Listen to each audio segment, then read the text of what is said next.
So we need a big recap because we have not played in several weeks, and I think I've got everything, and I'm gonna do this. And if anybody remembers any details or has any questions, please feel free to interrupt because I'm gonna kind of do everything in Avernus to this point. I think. Um, After getting down out of El Torel anyway. So we started um, with a couple of stops that eventually got you to either the spawning trees or the demon zapper. Um, you went to the spawning trees first, and you did some battle with some bearded devils there who were on demon hunting duty. And there you encountered a bearded devil who had some kind of head injury that, as it turned out, altered his alignment.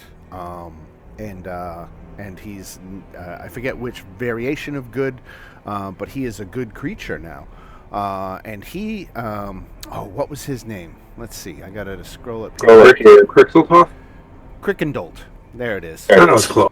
So Crickendolt has been with you since early on in your traverses across the plains of Avernus. You went with Crickendolt then to I believe, the Tower of Erm, because the other bearded demons that were at the spawning trees had given you cause to go to the Tower of Erm. There you briefly met with Morden Kanan, who basically said, get off my lawn, and you might try somebody at this obelisk. They might be able to help you. So you went to the obelisk. Now, at the obelisk, you encountered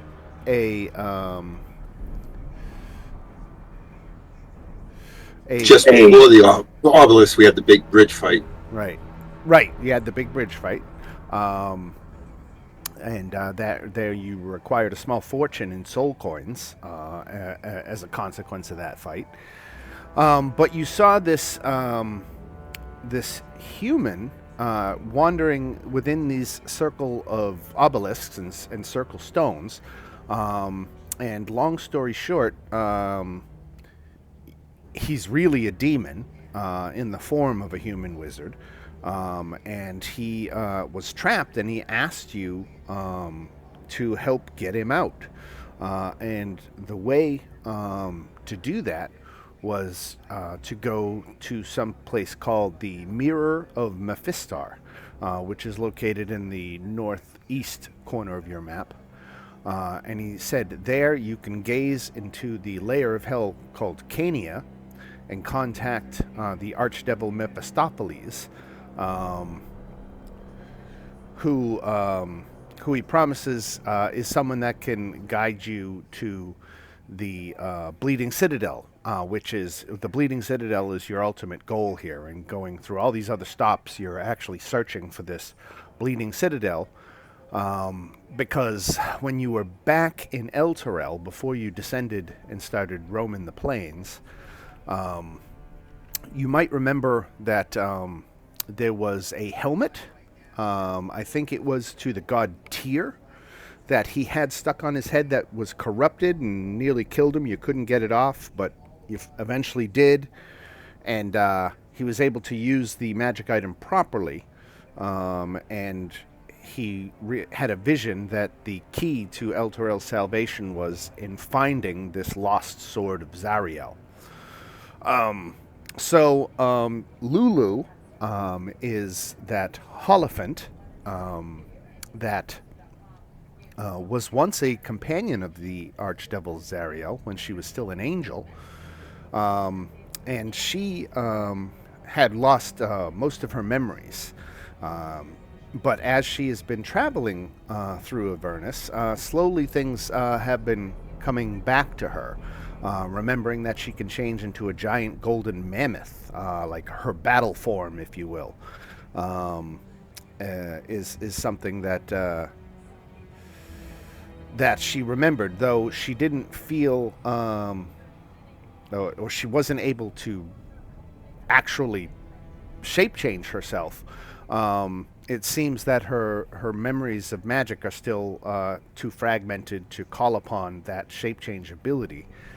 But anyway, I digress too much with Lulu there. Lulu's just been along for the ride. She's another interested party in seeing Zariel's possible salvation, which I don't know if that's a goal for the party, but it is certainly a goal of Lulu's. So now we'll talk about the other path that you've also been following, the path of demons. That started with the trip to the Demon Zapper, where you discovered there was a big, 50-foot tall, twisted iron tower, and it had this large sphere radiating energy that you realized was housing a unicorn. This demon zapper was being guarded by a genie named, I believe it was Rao. Let's see if I can get that real quick. Ralzala, that's what it was. Okay, and he was a Dao, a D-A-O. Let's see. So that, not quite a demon or a devil, this was a genie who was bound by a pact that she made with Zariel. Ralzala wants out of this deal, and she directed you, let's see, from the demon zapper to the right. So the genie said that Red Ruth, who lives in the Bone Brambles, could help figure out a way to get her out of this pact she had with Zariel.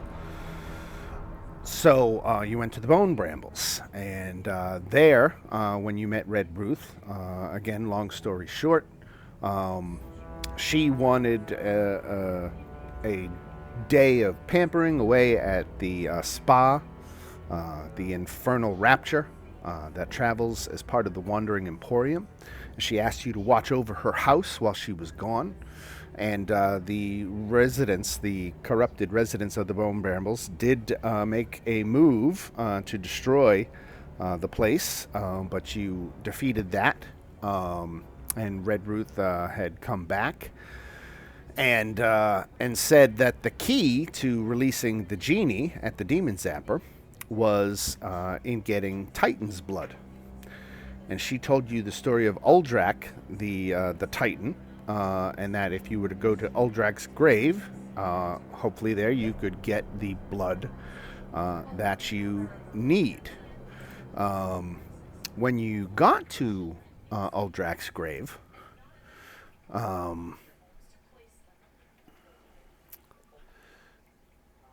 let's see, I'm just looking right here. Right, so a spined devil. And let me see if I can give you...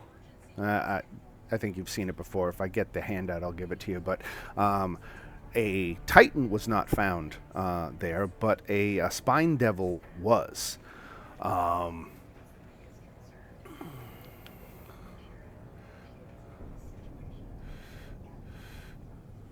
He said,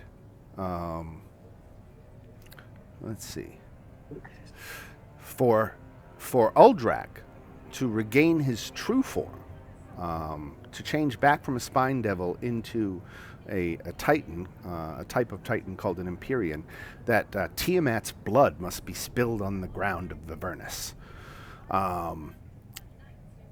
Uldrak told you at that point that it would be madness to fight Tiamat, but Uldrak has learned that there's a dragonborn named Arkan the Cruel that carries some of Tiamat's blood in a vial around his neck. Uldrak says, that should be enough, just if you can acquire that vial. Now, there was a giant, massive sword that was meant for, a Titan to use there at Uldrak's grave. And Uldrak went over to the hilt of that, and, it kind of removed the pommel of the sword and revealed it to be an orb of dragon kind. And he said that this orb should be more than enough to get Arcane's attention and allow him to, give you that vial of blood. So I think that takes us up to everything in recent memory.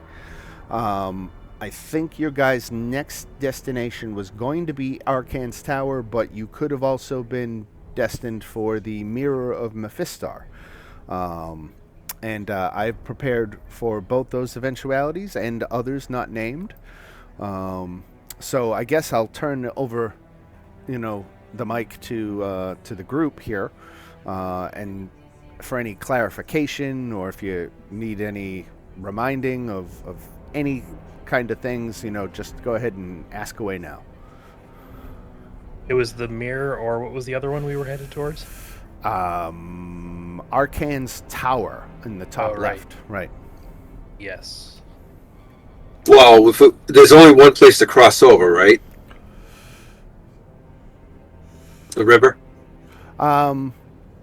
No, it's for simplicity's sake, I'm just going to say it costs you a soul coin and maybe 1d4 hours, maybe having to wait for a ferry to appear. Okay. That's it. You can go at any time for the cost of a soul coin in a few hours. Okay. Because I gotta say, if it was on the right side like we did before, I would go over the river and straight up to the mirror and then over. But if we can go either way, I don't care which one then. You guys have a preference? I think going straight north to the tower probably makes more sense because we've been that way, so we kind of know what to expect along the way. Okay. Where the other side of the map we haven't really been to. Well, we've been up the Howman's Hills as far as we've gone up. Right. Yeah, I guess that's not too different, I guess. But since you said tower first, anyone else want to do the tower? Let's hit the road. All right. Tower it is. Again, at this point, you all should remember that you have plenty of vehicles. After killing that band of marauders, who what was the name? Princeps Kovic, right? I think I remember. He was the most fearsome, I think, of all the warlords, and you've kind of scared the other warlords off after taking, the one that they were afraid of.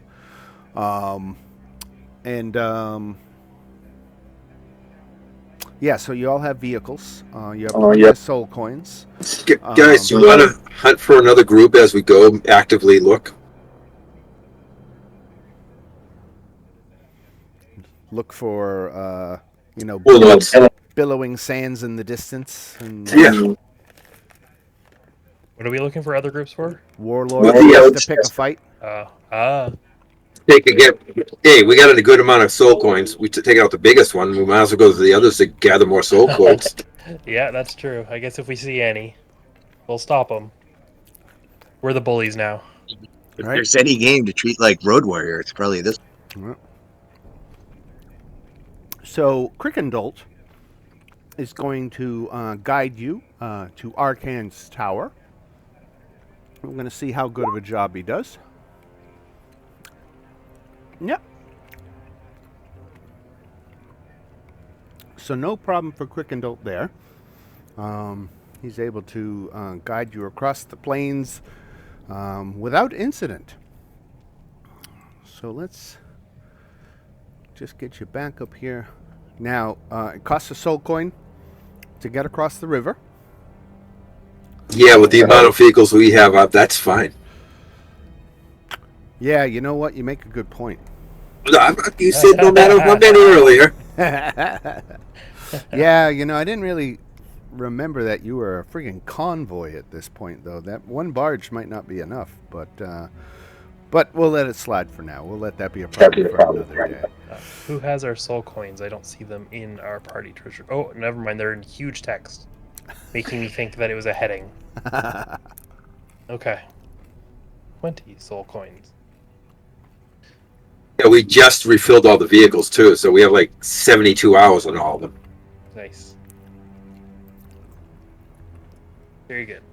All right. So, as you approach, When so go ahead. I was going to ask when the last time we took a long rest. That I couldn't tell you. No. Okay. Because Does everybody still have all their hit dice? That's a good measure. Oh, If I'm nobody at spends 25 any- hit points. I can see that. I'm Did- at 34. But how about your hit dice? Has anybody spent any hit dice? 2 of 8. So it's been a Uh, while. Right. Okay. So we got to be coming for a rest. I mean, if Okay. you wanted to wait to approach the tower and squeeze in a long rest,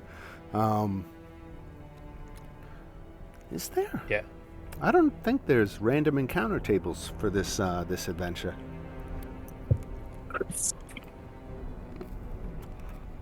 So, Yeah. for that It point, can't you hurt. could rest safely if you wanted to get in a long rest now. Yeah, let's do it. If you're gonna do that, why don't you all go up to level 9 as well? Ooh. Ooh. All right. do we still have max HP modifier points? On mine it says I have an extra 15 health points. I don't know That's- if that's from. That'll be when I next long. I've been handing out the temps. Okay. I'll be doing it again.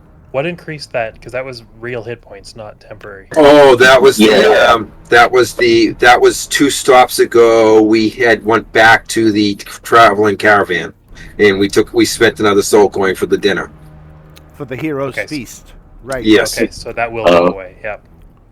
Okay. Making me think on that one. Right. Yeah. It's been forever. So to level 9.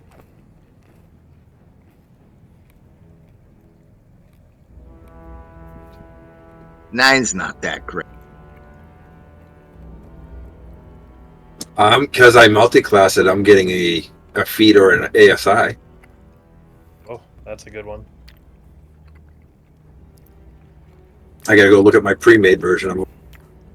I don't get a ton, just 5th level spells, which I guess is a big deal, but Yeah, I was about to say, I'm looking at my spells, and I could put teleportation circle, and I could just teleport us anywhere, basically.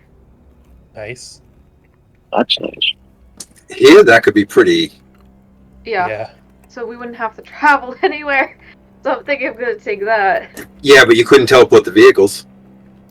No, but I mean, I feel like we could. But well, first of all, we wouldn't be spending as many soul points if we just teleport places. True. Can But you also, teleport I feel all like of we the could make the vehicles? vehicles in certain places.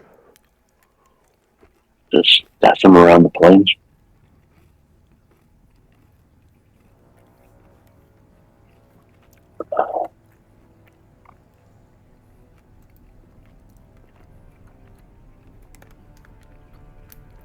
Okay, I got to put the Skittles away.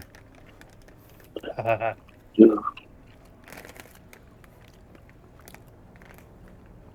You want some Skittles, my wife?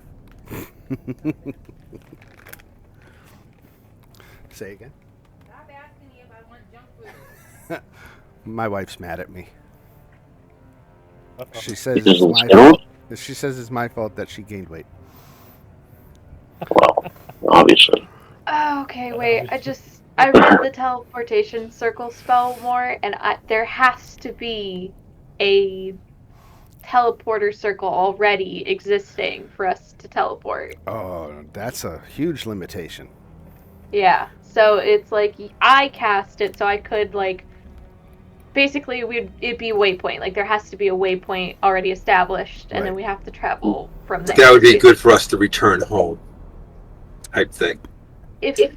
Was there we went to Candlekeep, was there a teleport? No, it can't, because we're in a different plane of existence, right?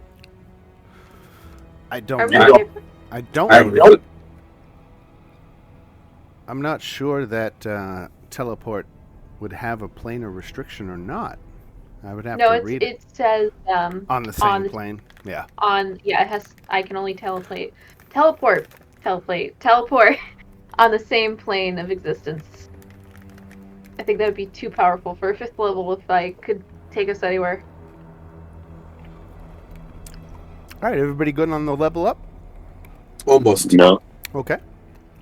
I'm still deciding on the ability score or the extra attack. I wouldn't think it should be so hard. Extra attack for you? Or an ability score. We had that conversation, and you told me to go the extra attack. Remember? Yeah, I know. But now he's deciding for himself. That's completely different. And it made a big difference to go with the extra attack for me. Yeah, one is the paladin or the fighter. I'll go with the extra attack. Thanks for convincing me.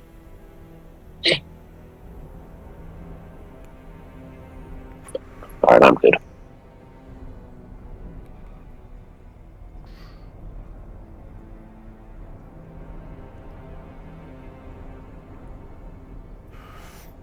Was that everybody good? Yeah, good enough. Good. Yeah, Thanks, yeah. guys. Okay. So, you camped out on the shores of the River Styx overnight, and it was picture postcard awful. But the cartographer who narrates parts of your map say of Arkan's tower as you approach that he wears the hand of evil, yet his goal remains just beyond his fingertips. And what you see is a dark tower that looms on the horizon, its black spire rising hundreds of feet, its ramparts bristling with charred skulls mounted on iron spikes. The tower's apex splits into 5 narrower spires that jab at the sky like clawed fingers. Circling above the tower's peak is a great white dragon stained with ash and soot. As you get closer to the tower, you notice figures shuffling atop its ramparts, undead guards in various states of decay.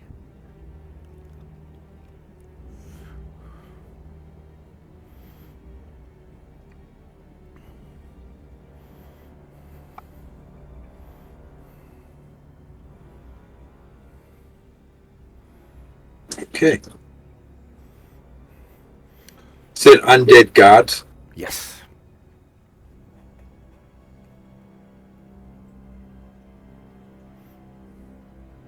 Okay. I guess you guys want to approach. Yeah. Yeah, we're gonna all drive in. So as you get within a certain distance, the white dragon that you saw circling above roars an alert, presumably to the occupants of the tower. And as you come up to the base of the tower,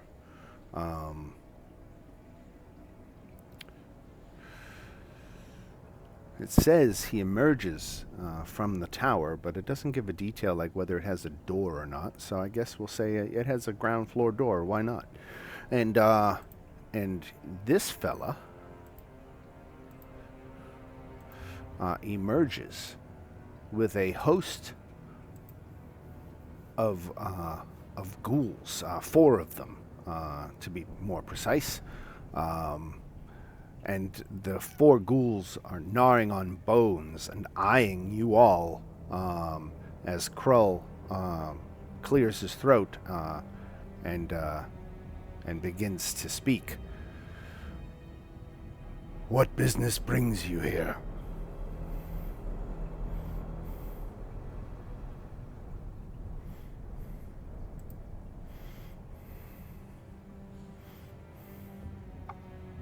This is the one. This is, you need Tiamat's blood to turn Uldrak back into a Titan. So Uldrak gave you a dragon orb and said Arcane would be very interested in this. Oh, I got one question about that dragon orb. Yes. Yes. And that's actually to Dago. Because he was saying he was going to attune to it during the next long rest. Right. Oh, yeah. I completely forgot about that. Well, my question There's is, a lot of- did you actually attune to it? I don't believe so. Okay, because we just took a long rest. That's why I was asking. But I was planning on it.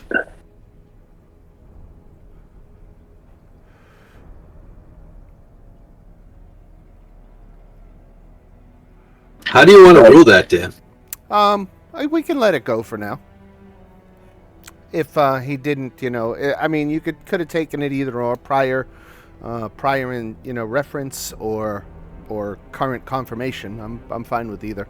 But we can say that he is currently not attuned to the orb. Okay. Okay. So this turtle, this fucking death metal turtle, is asking your business.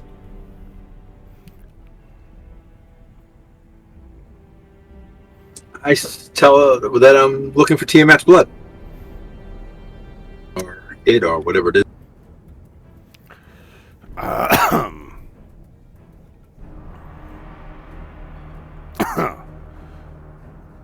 Why?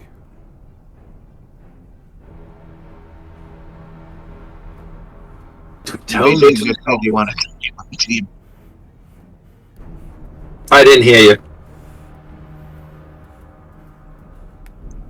No, I was saying if you say you're looking for Tiamat's blood, aren't you kind of saying you want to take on Tiamat?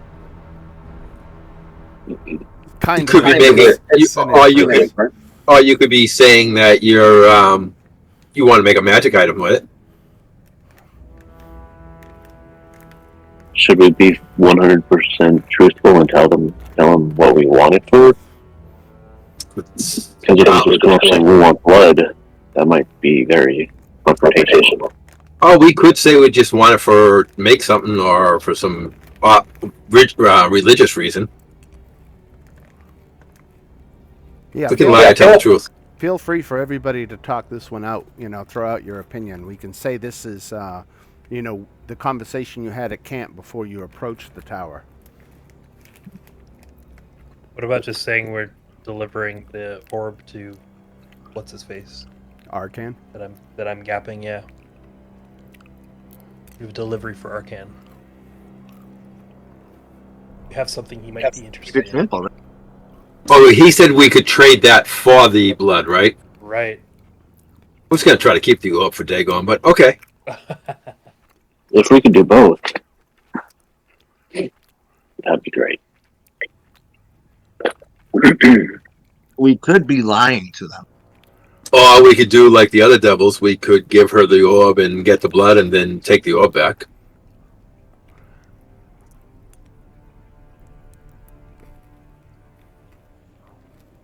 I like that solution. If we could walk away with this with both the orb and the blood. Oh, that might be a bit hard. Oh, it's probably going to be a mother frigger battle.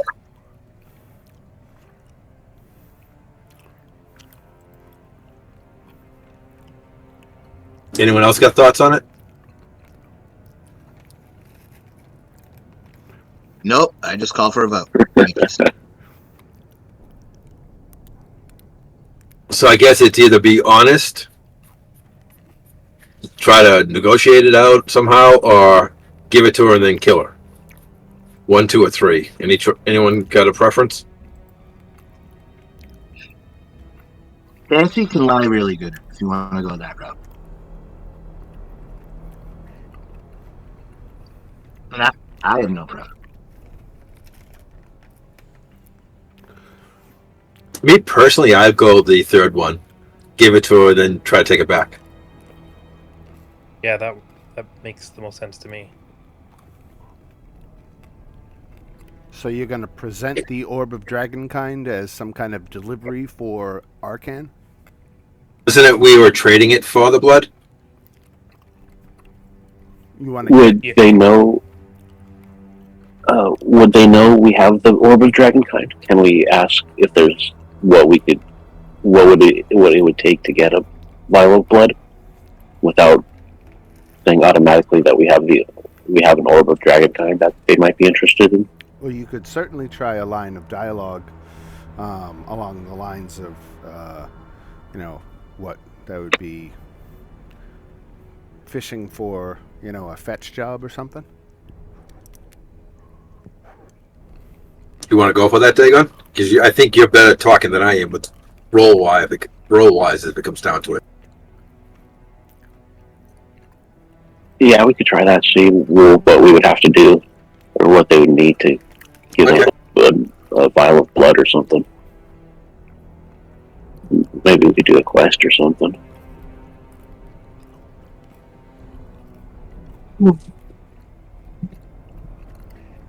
So have we decided who's officially going to do the talking?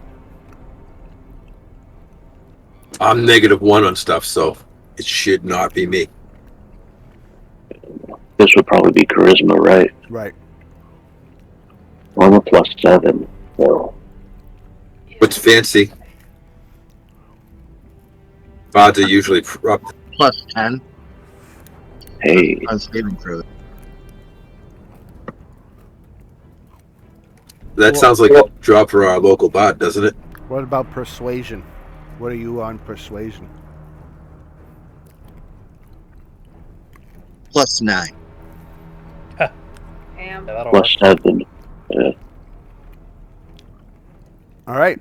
Sounds Just like tell a bard. Fancy what to say, and he'll say it in your behalf.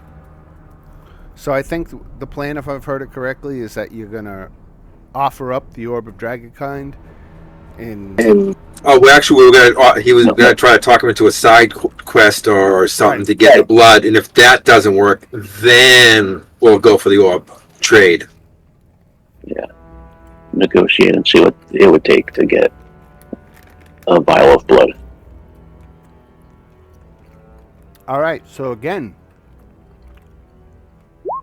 this turtle comes out of the tower and looks at you all as, what is your business here?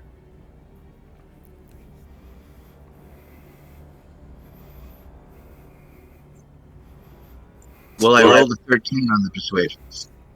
Ooh, Well, tell me, before you even roll, tell me what you want to say.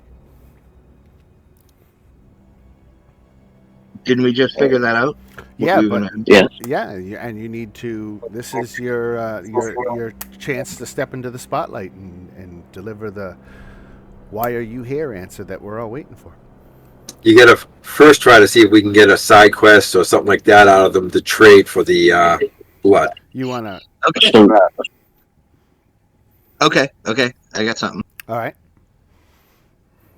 He says we are a merry band of adventurers, and we are in search of new quests. Leave at once or die. All right, guys. I don't think the fancy thing worked.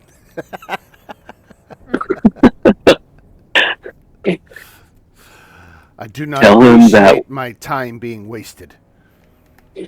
Now, tell now, you think after all the traveling and getting all these vehicles as we travel, do you think we're really coming here to waste your time? There's a reason we want to talk to you. Then spit it out. All right, we're looking for Team X blood, and we hear you're the guy to get it from. What would we have to do to help you do something or get you something to get that blood from you?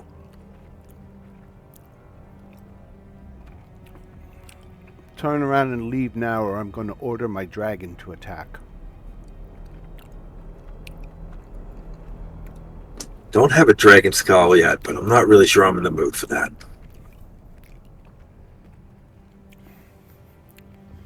Well, okay. Can I step in and just ask, like, I'm very curious. What makes her blood so sacred that you're not willing to even barter for it? If I He's can ask him that much. he is done talking with you people. He turns around and walks inside. Rude. In the spirit of negotiation, this guy sucks.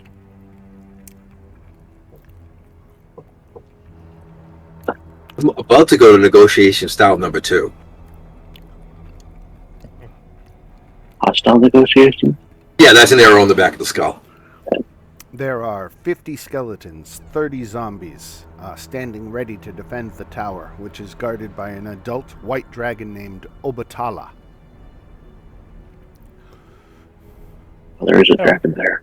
Yeah, we're fine. Might want to wait. Only Well, I think I look at Dagon and kind of nudge him, and I'm like, I think we got to use the orb, buddy. Alright, so I think it's our only chance at this if we really want the blood. to offer up the orb? Yep. Yeah, so who's doing the talking still? You have the orb if you want to present the orb. Yeah, you've got a decent roll too, so we're losing 2 points by going with you. So Okay. So yeah, I'll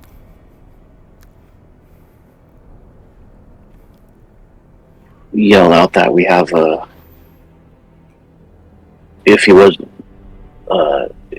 we have something that he might be interested in if he's willing to negotiate.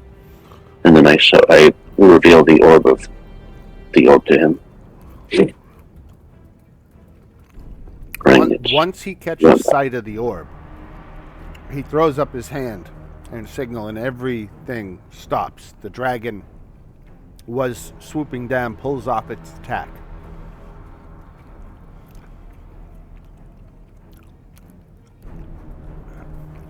He introduces himself.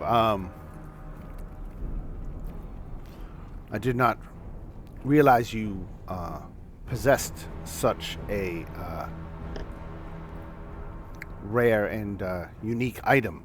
My master Arcan would be very interested to meet with you and to barter a trade.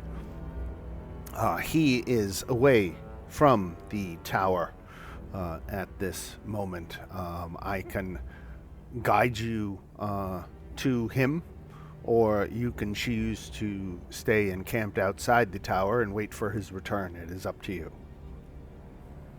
do we want to camp and wait for him, or drive up on him with an army? Drive up with an army.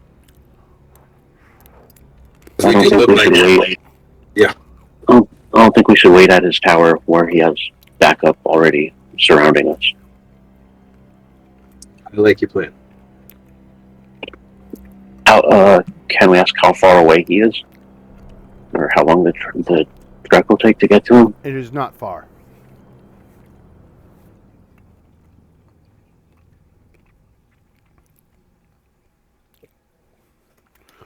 I guess we're going on a road trip, huh?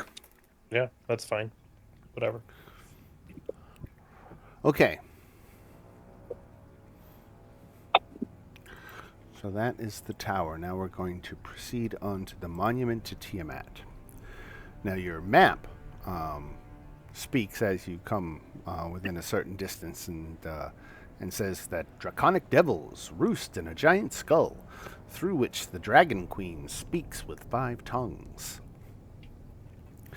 But as you come within sight of the structure, you can see a colossal dragon skull leaning against a mountainside, surrounded by bones the size of houses. Acrid smoke rises from the skull's maw. A military tent has been pitched among the bones, and parked next to it is a 2-wheeled infernal war machine. Gathered around this tent are a dozen chattering reptilian humanoids with gleaming swords, white scales, and white leathery wings. Fireball. I like these numbers better. So it's only a dozen that we could see so far.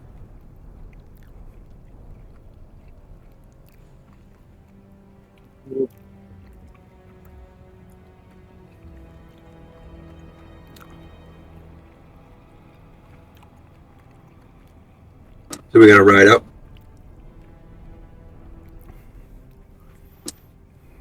Yeah. All right.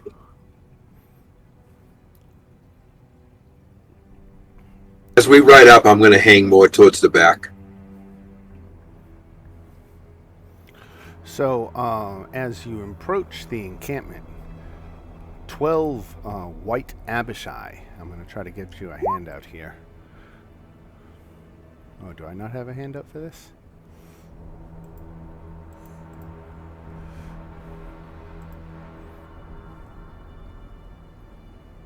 That's unfortunate.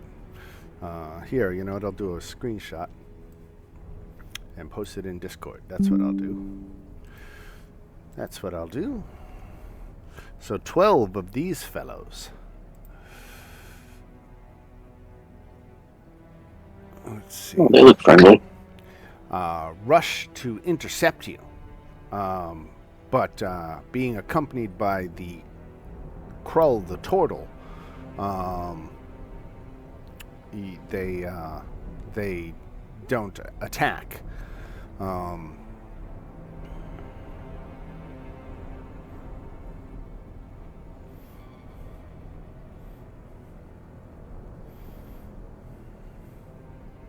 So,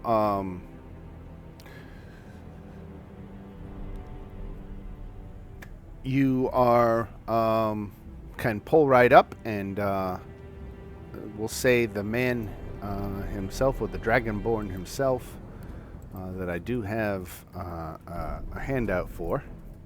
I will show you who emerges from the tent.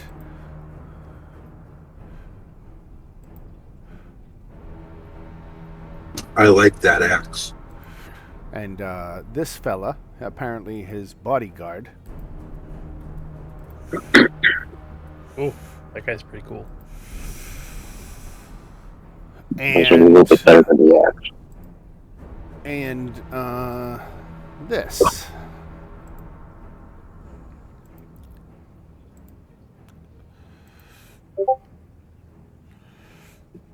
A Manticore, that's no problem.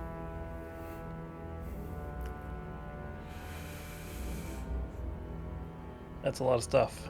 Right. So you've got 12 white Abishai, a Manticore, and a Minotaur. And then Arcan himself. We really should have attacked the castle. Now, Arcan comes out. Crow, what have you brought me? And Crow comes forward.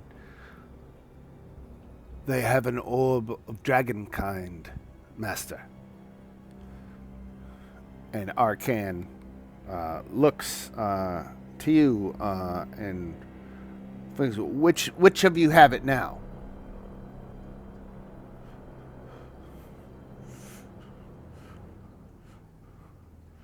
Well, you turn around and ask him, well, do you have the blood of Tiamat? That's a very specific request. What do you want it for?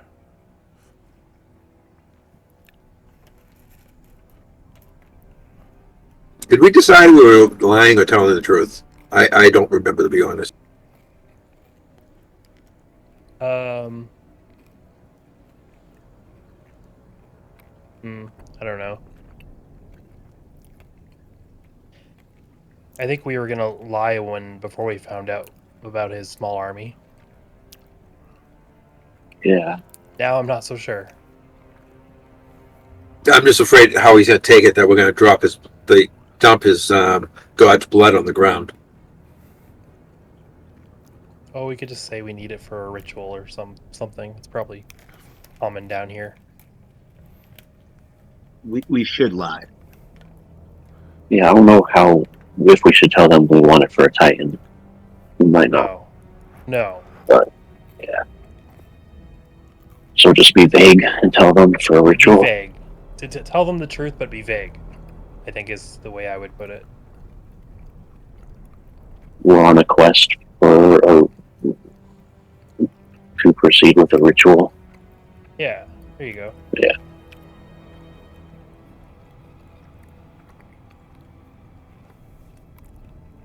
And we just need we have something to trade for it.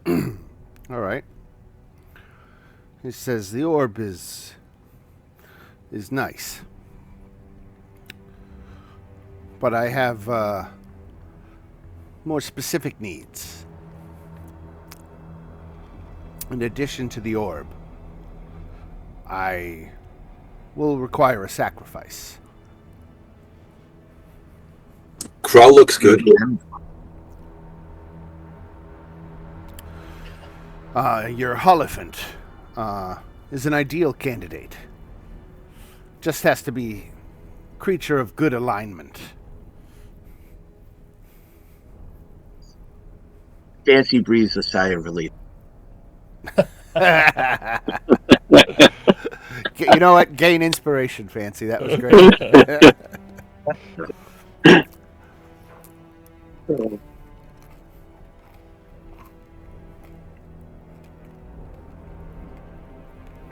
So you want a sacrifice and the orb for a small vial of blood?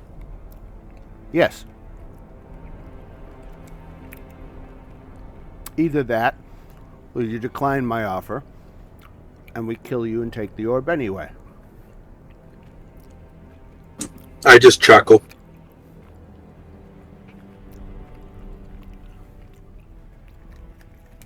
I do have Raised Dead now. Just saying. It's an option. What else do you have to convince us? I mean, that seems very lopsided negotiating. We're not going to sacrifice somebody and give up the orb for a small vial.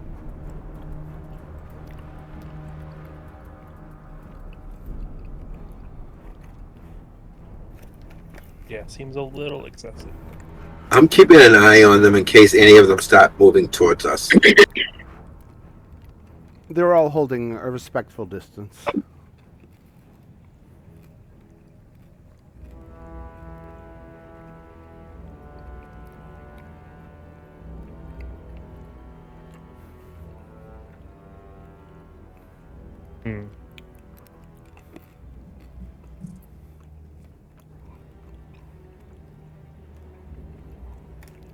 I think we might have a couple soul coins kicking around.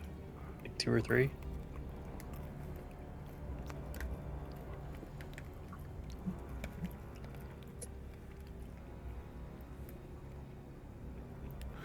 Any other strong thoughts here? People, it looks like you've been given an ultimatum of give me the dragon orb and a good aligned creature,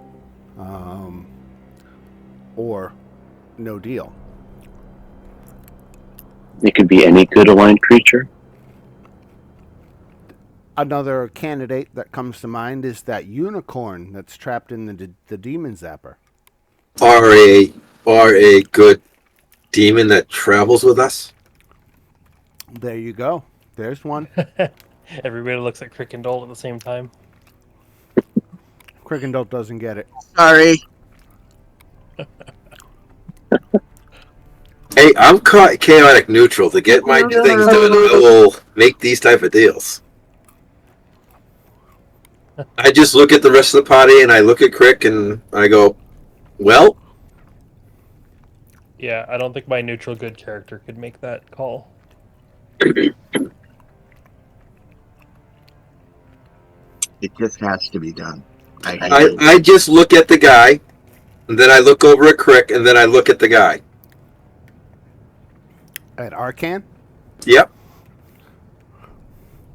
Arcan says, that would do. Actually, you know what he does? Let me put some more flair on that, a little more sprinkle. He comes walking up, and you can see that his left hand is shriveled and even decayed. It's a living arm, but with a dead hand, and he waves that hand in front of Crickendalt, and apparently has divined that it is a suitable sacrifice. Wait, What's- what? Wait, we're sacrificing somebody? Hey, Uh, welcome. Gonna feel like a little Hi. cat. No, that is timing. Yeah. Right. Okay. And I look at him and I say, I would just need one more thing in return, a different guide. What's going on with your arm there, Al? Buddy, old friend. None of your concern. Well, maybe I could help you with it. You can't. But Does it look like it's a magic item? Hey, it's I'm just dead, at- it's a dead that's- hand that he's moving. There's something magical going on. Oh, I see. So it's not like it's a damaged thing. It's more of a. Can I, on an Arcana check, can I divine anything with an 18?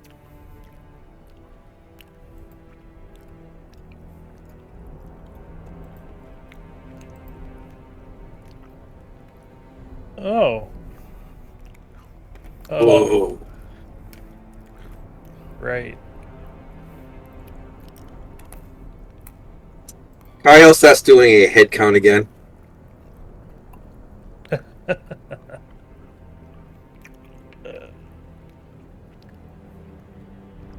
Dagon really likes that hand.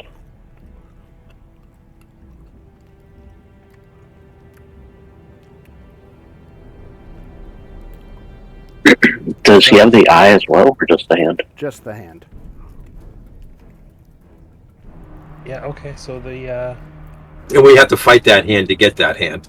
what I had in mind isn't going to work. So Can we how attached is the hand to Argon?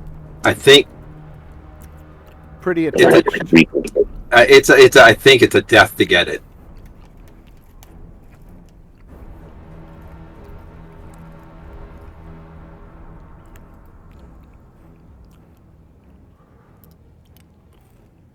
That would be pretty good for attack.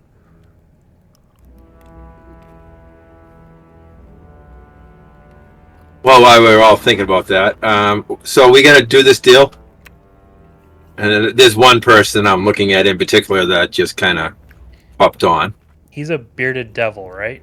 Kirkendall? He is.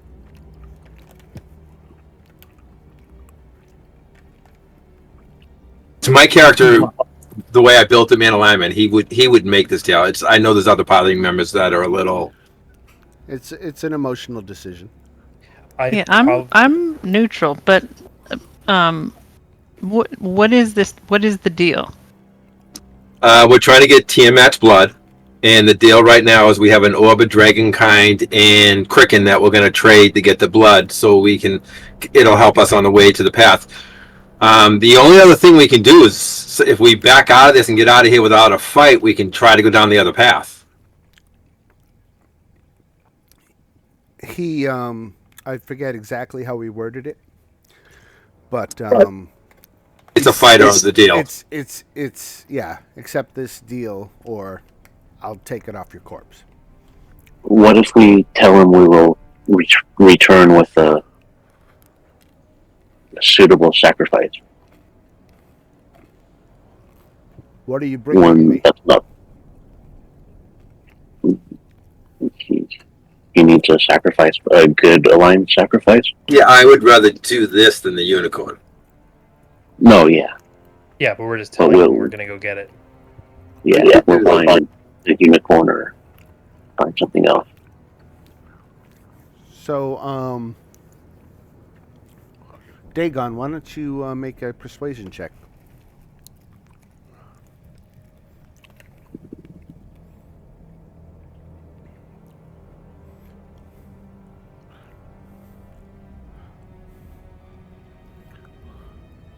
Wow, that's fucking terrible.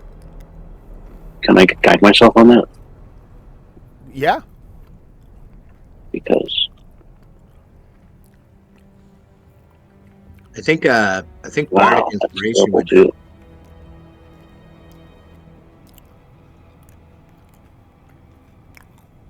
You don't seem What's to Bardic? recognize that you're outnumbered here. Oh, that's not the first time in our life, but give me a second. I just look at everyone. Are we gonna fight, or are we gonna give them crick? Well, what's the sacrifice for exactly? Is it just for fun, or do you need it for a specific purpose? That alters our decision. And he says, obviously you see my hand. Yes. Go on. I'm trying to find it in the... Where is it? Where is it? Where is it? Where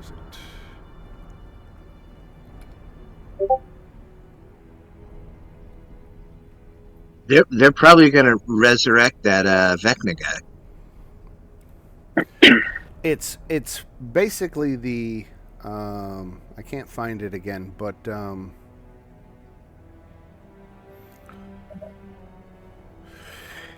the hand has a decaying effect, and he's has to stave it off with good aligned creatures. Why can't I find this all of a sudden?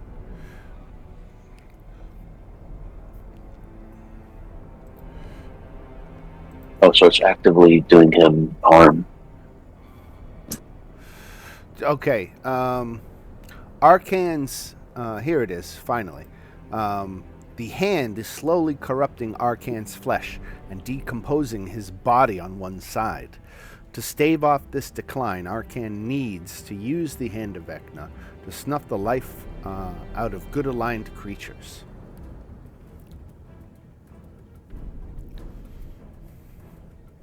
So to fight the decaying effect.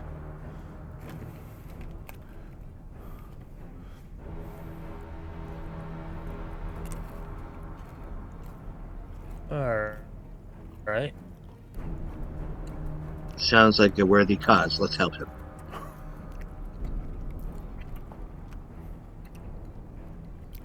Sounds like a you problem, pal. Yeah, so you took a magical spell that is slowly killing you? Stupid. Who would do something like that? Him. Probably to dig onto. Okay. Guess it comes down. Do we want to fight, or are we gonna give him cricket? I would like to reload this to a previous save.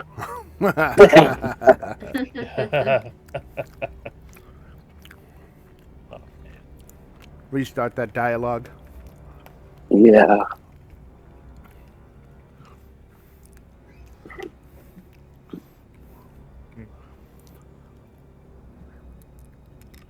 What's it going to be?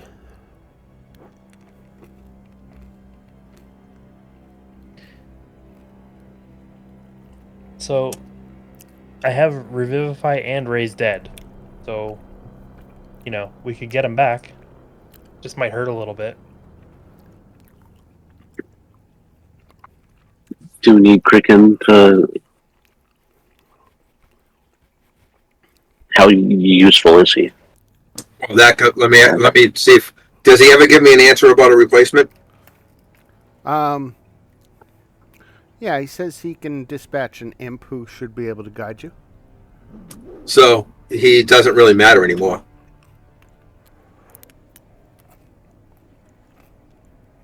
And how do we feel about the unicorn? Well, we don't even tell him about the unicorn. We'll take care of that ourselves at some point. So for me, the unicorn feels different. For me, I have no problem with eliminating a bearded devil, even if he has possibly temporarily, possibly permanently changed his alignment. So I would do it. Here you go, You pal. trade Give me that blood. I was about to say he'll. Hi, I'm back. By the way, sorry about that. It took way too long to fix that problem. I was about to ask. So, don't they reform if they're in this plane, or do they die for good? They die for good. Yeah, he's on his own plane. He's gonna be toast. Well, Salim's evil now, so he says hand over Crickendole. All right, so that's 3 of us. There's low probability of us. winning a battle with these. Oh, we're gonna lose a couple of us. Okay. How about one more wrinkle in the trade? We get the body. Fine. I'm in.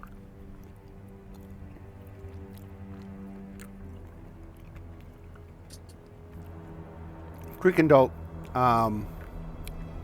hasn't been able to follow what's going on, so he doesn't get it. That's good, bud. Just you hang out there. Fancy assures him everything is fine. Just look at the flowers. Oh God. Alright, so are we going to give up Crickendalt? Muriel Stain. Kyle walks over to Crickendalt, puts his arm on his shoulder. Hey, bud. Walks him over to the other guy, then walks away. Wait, I'm going to give the orb, have him get the blood vial first. Okay. When you give him Crickendalt. Yeah, it was once we see the blood and have it, we'll give you the orb next. All right. He gives you the blood. Okay. Score. And now can we run away very quickly? No.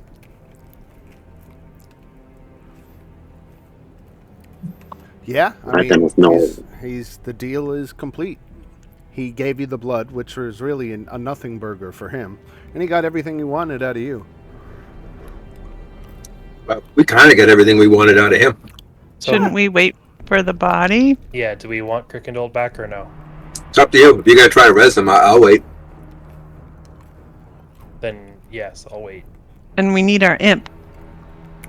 Or I think I'd rather Crickendalt than the imp. Than an imp. Yeah, but would it look odd if we didn't take the guide? Yeah, we're gonna take the imp. Yeah. Worst case scenario, we'll put a bullet in his head later. 'Cause Then it can't. An imp is lawful evil, where Crickendalt is a good creature. Yeah, but you don't want to make it look like we know we're getting Crick back. I don't think he cares, as long as he gets his kill. And we're not sure we can bring him back yet. Not completely sure, but I don't see anything in this spell that would make it not happen. Well, we'll bring the imp and we can send him home if we don't need him. If Crick comes back to life, we'll let the imp go. Yeah, okay. Okay. So when he's done with his little ritual, we'll take Crickendalt with us. All right, I'm just looking up something because I may have out-clevered myself. It's alright. If it's too complex, we'll just leave with the orb and the blood and call it a day. Yeah, leave that. It's all good. Yeah. You know what? We'll give the imp back and we'll keep the orb, and it's all good.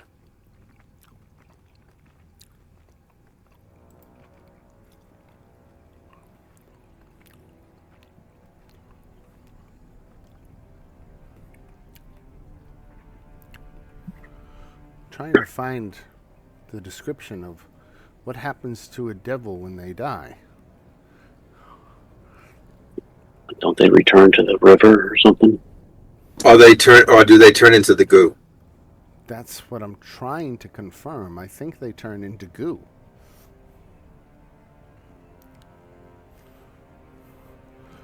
And so Arcan uses the hand. He basically walks up to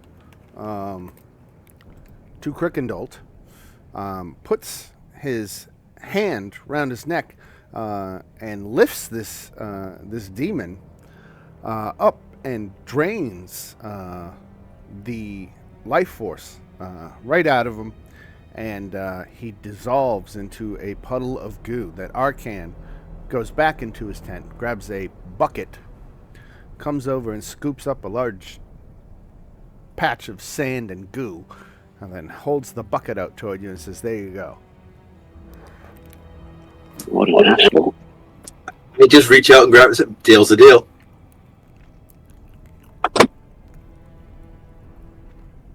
Yeah, I don't think Raise Dead's gonna work on that. Raise goo. Raise a coup. This spell closes mortal wounds, but big doesn't bro. restore You'll missing be body fine. parts. So if he's transformed into goo, I don't think Raise Dead's gonna work. But is what it is. Moving on. I really should have attuned before we long rest.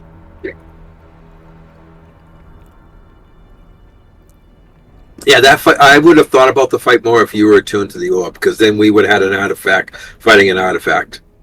Yeah. Kicking myself for forgetting about that.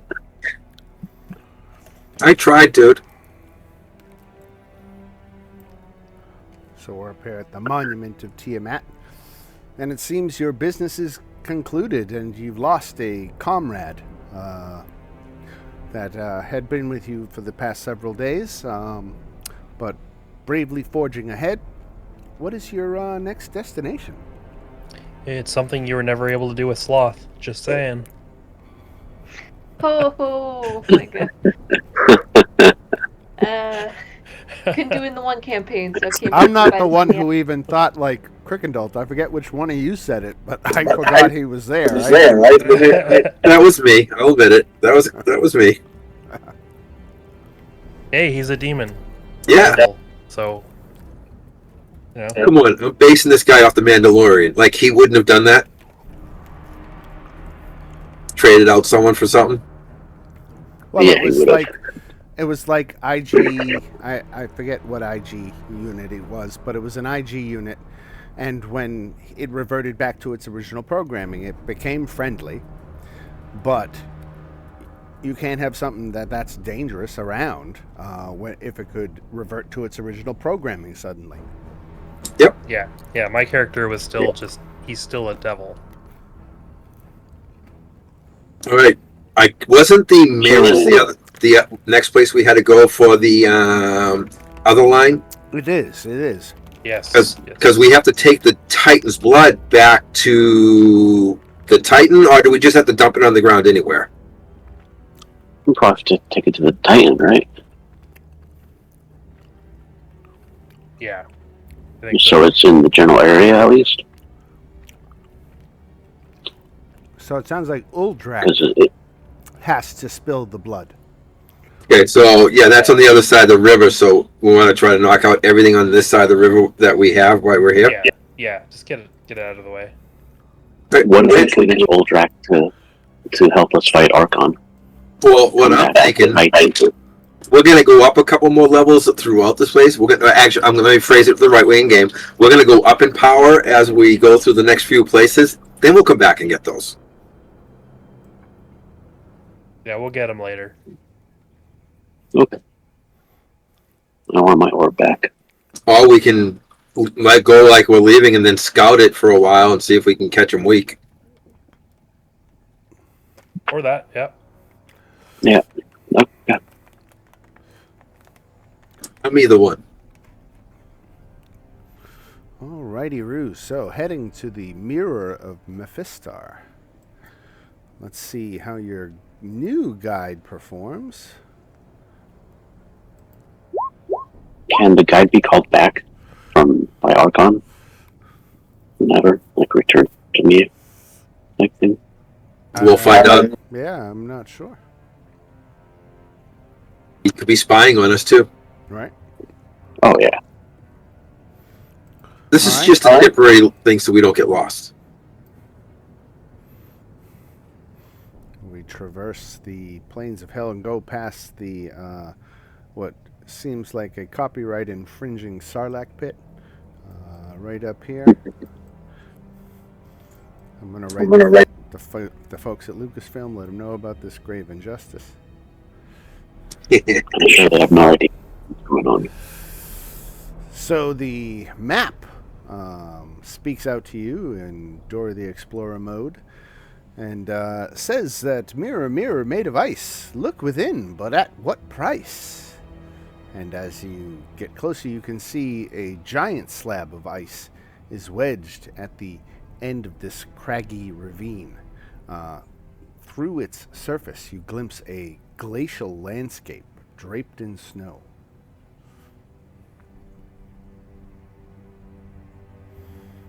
Seems natural occurring. In hell, Say again?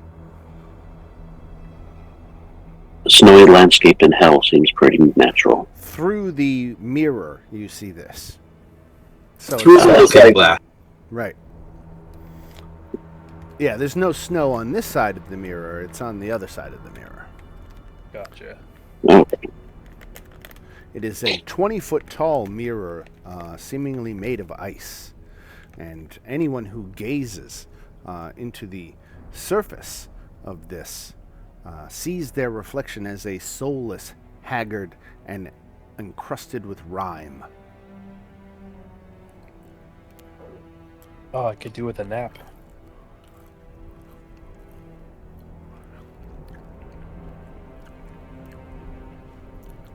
The apparition, looking back at you, stands in a frozen tundra, desolate save for a tower of ice far in the distance.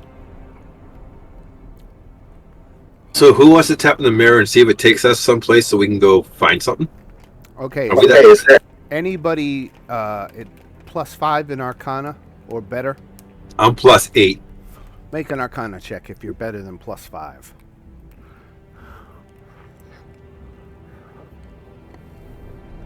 There you go. Come on. guidance on Oh, Whoa! Shit.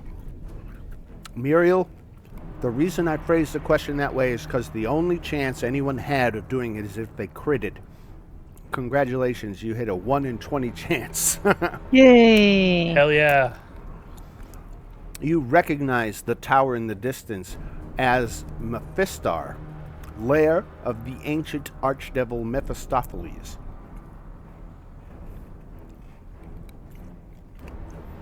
I will relay that information. Do we know who that is? The level of hell called Cania is ruled by Mephistopheles, so he's one of the 9 rulers of hell. Ah, I see. Well, that's not ideal. So that's like a portal to his lair. Or at least a looking glass into it. Yeah. I don't know if you can traverse that, but you certainly can see and communicate through it. And why did we have to come here? So, Did it- the mirror, the guy at the obelisk was trapped.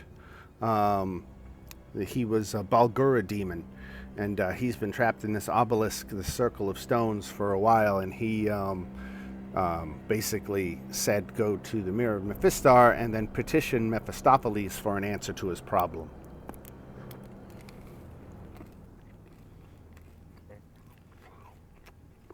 Let me see if I can find that name real quick of who it was at the obelisk. Maybe the name will... No, I remember the. It was the monkey dude, right? Right. Right. Yeah.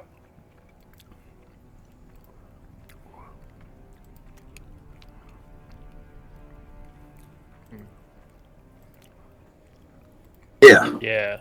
Reminds me of, I think it's Grog from Flash. And his name is Ubalux.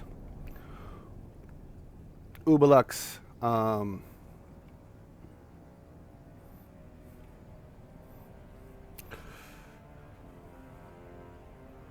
Right. So I don't know how to actually. I mean, how do we communicate with this guy other than like attempting to go through the mirror? I guess. So, okay, here's a little part that I missed. Any character who witnesses their reflection in the mirror must succeed on an intelligence saving throw or become stunned. Why don't we have everybody make an intelligence saving throw?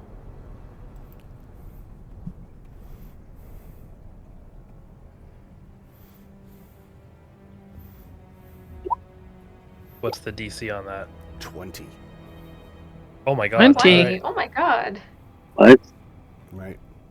So you are all except for Kael are all stunned as they gaze uh, s- s- um, into the distance. Mephistopheles has gained access to all of your thoughts, fears, knowledge, and is now learning of your mission to retrieve Zariel's sword and free Elturel. Well, I'm not surprised. It is a mirror. Do I notice they're stunned? Yes. I'm going to try to shake them out of it. Nothing seems to bring them out of their stupor, but shortly after you hear, let me see if I'm thinking of the right kind of creature. Yes, I am. So, one of these in the mirror, he descends through all the cold wind and blown snow and lands just a few feet away from the mirror. You can see that his skin is cadaver blue and his face is frozen in a scream. In his left hand, he holds a kettle of steaming water, and he approaches the portal and lifts the kettle of steaming water up and pours the boiling water all over his face, and you can see him stretching and gaining, full movement of his face again as he has just thawed it out after being frozen. And let's see, what does he say? So,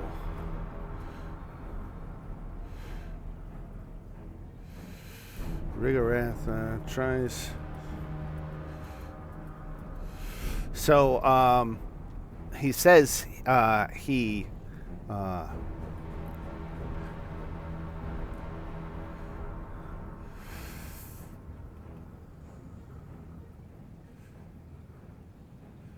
let's see, I'm trying to get the kettle. On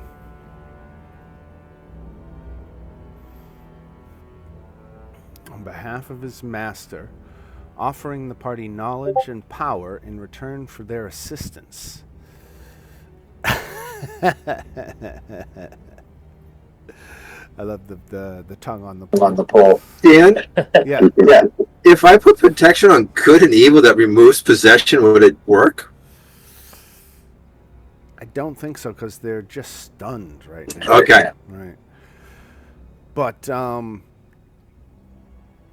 right, so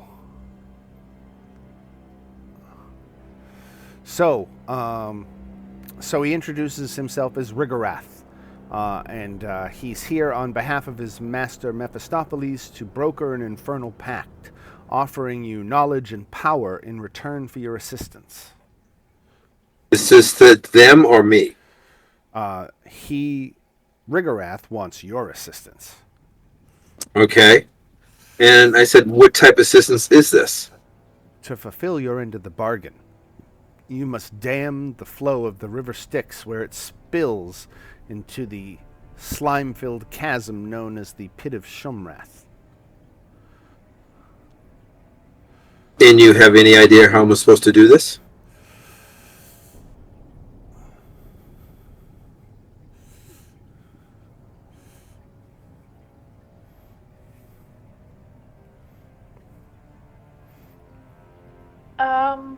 So you said we're supposed to stop the flow into this like green pit on the map? Right. Okay. Well, okay, so quick question. What exactly does the stun ability like entail? Because like I have my like my ability from my sorcerer feat where I can talk mentally to people. I don't know if like that would completely. A stunned creature is incapacitated, can't move, and can speak only falteringly. But I would say, if you have telepathy, you could use telepathy falteringly. All right. Yeah, very awkwardly, Salim's like fighting, and he's like, ask him what knowledge he's offering. I will ask that question. Yes. So, he will answer any secret that you have that you want the answer to. And he will give you a permanent +1 increase to each character's intelligence or wisdom score. Ooh. Ugh. But he doesn't have a clue how it's supposed to do it. Do you mention that you were here on behalf of Ubelux?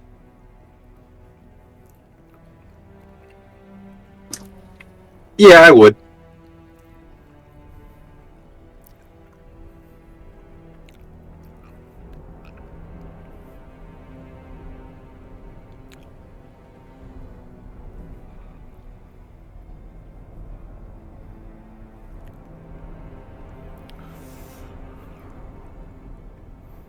Fancy's intelligence and wisdom are both 10, so he just like doesn't give an F on it.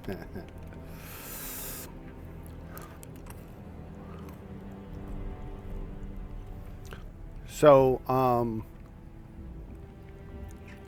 the terms are the same, but I'm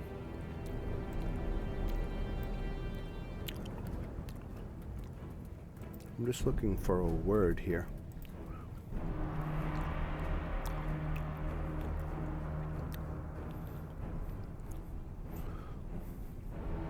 All right, it's just not in the text. Okay, right. So, so this guy, in between, different points of the conversation, he does pour more of the boiling water over his face to thaw it out as it keeps refreezing.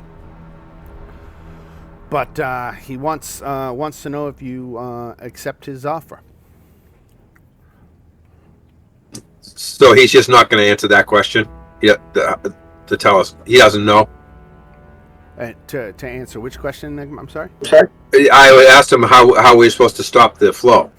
Oh,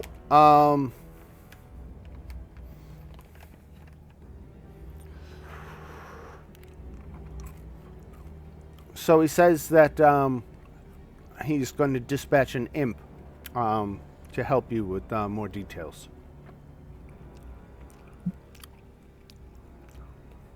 Well, I say sure.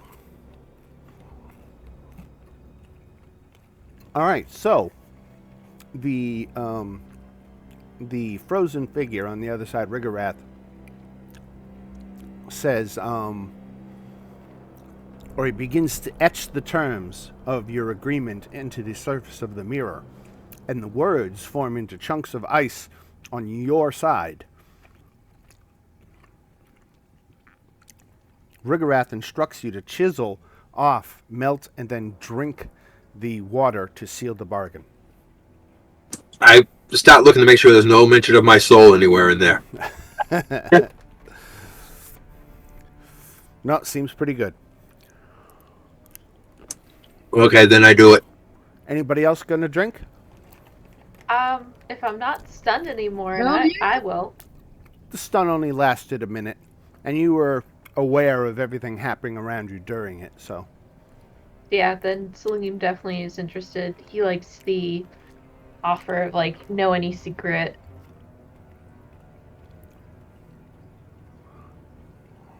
Yeah, that's quite a few secrets.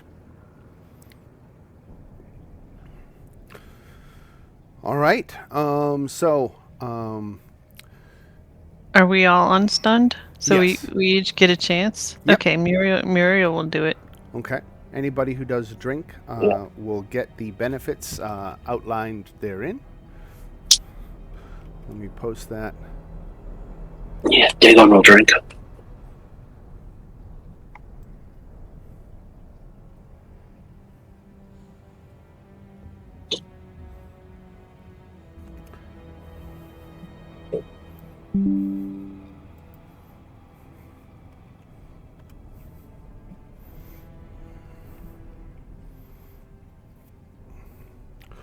Okay, so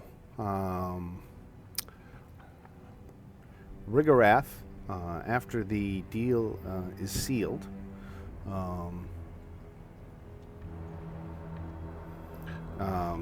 he flies off and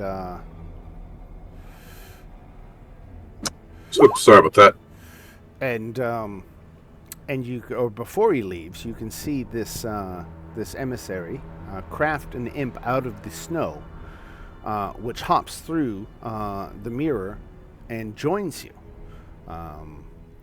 The creature is carrying a sling bag containing 5 sticks.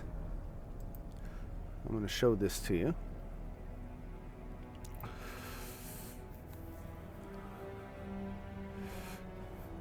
And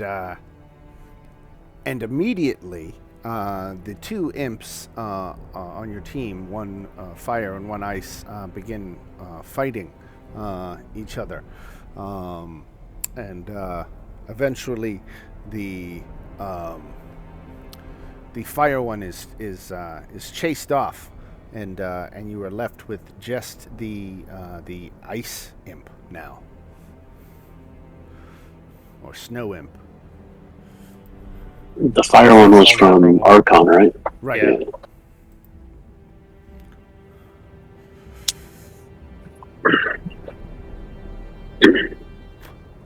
Guess that solves that issue. Okay. I have to go put my Skittles away because I'm just going to keep eating them. Yeah, and that keeps causing me to eat my M&M peanut flavored ones. I'm getting up to physically get them out of my reach. I'll be right back.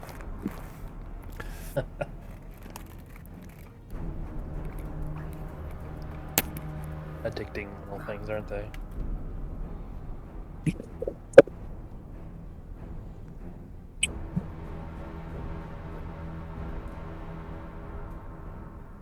Can't believe I totally forgot about the orb.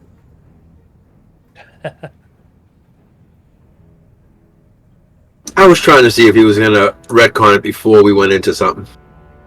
Yeah. I think since it's such a linchpin to the story and the quest, it's kind of hard to retcon it. Yeah, maybe. It's all good.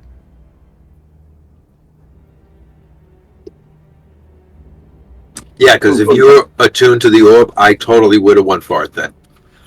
Oh, yeah. Artifact. Yeah, just looking at everything. I don't think we would have survived that. Oh God, no. Even with the orb? Yeah, I don't think so. Where I could call on, I mean, maybe, could call on but 20 dragons to attack? Well, there was the turtle, there was the bull, and then there was the manicore that we'd all have to beat on top of, you know. Yeah, but he could call 20 dragons. So, well, I was just saying, like, just in general, like, there were those 3 we'd have to deal with. Then there are the dragons, and then we actually have to kill him. I don't think we were winning that situation. And we're not including the zombies or the skeletons that were back at the base either. yeah. Well, yeah, that's why I don't want to wait for him to come back, because we'd have definitely been outnumbered with his men at the tower, and then whoever he had with him at his camp. Well, we can make that the last fight of the campaign. We go after him. Oh, I think we should most certainly go after him at some point. 100%. Yeah.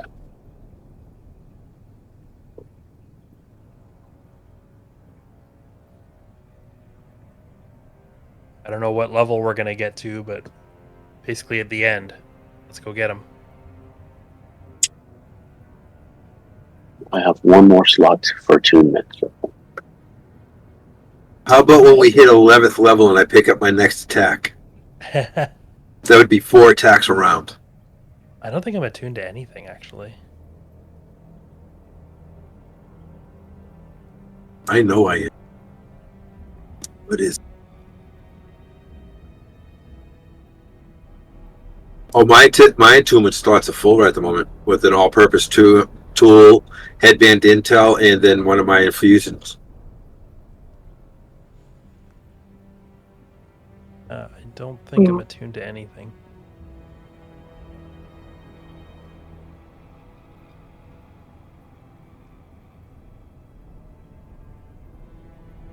but eventually I'll outgrow the headband when I'm raising my intel through leveling.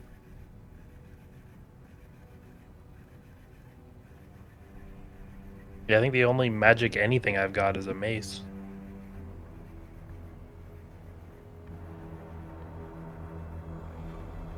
That's the only reason I'm firing magic weapons is because of my infusions.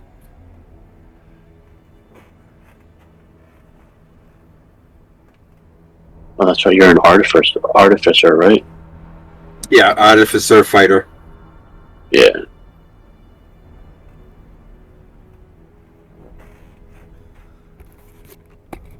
Okie dokie. All right, so,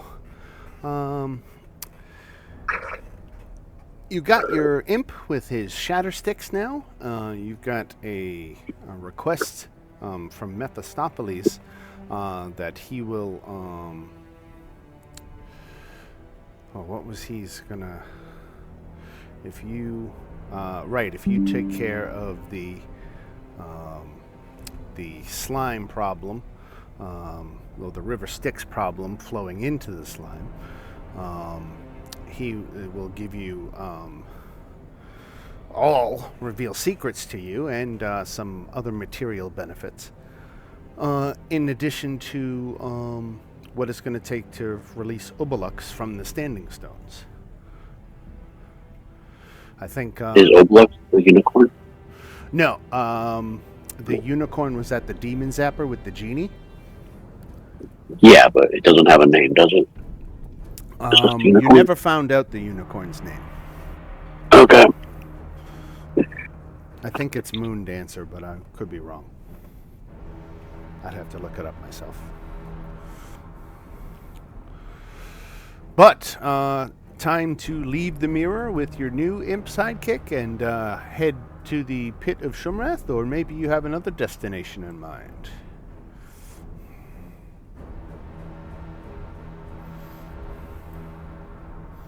Pit's on the other side of the river, isn't it? Yep. All right, so I'm going to cross over again. Do you guys want to go do the Titan blood before we do the pit?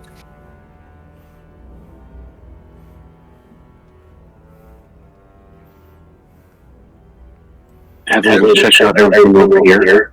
Yeah, we have it. We have everything. We have a lead on. Right. It was the pit or what?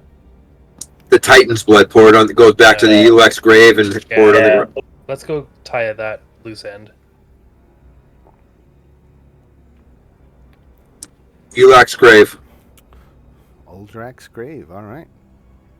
So one more coin to get across the river. All right, got it. And we got some navigating to do from our little ice imp fellow. So far, nobody's led you astray, and the streak continues. It takes a while. You do go past. You're going to Uldrak's grave first. Yep. All right. So, all right. Let's get back to Uldrak's grave.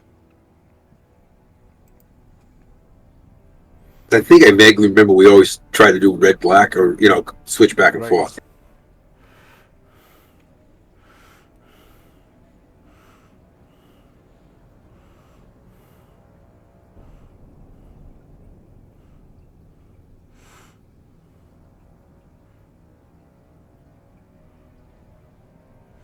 Okay, so I'm just rereading the whole dealing with Uldrak thing here.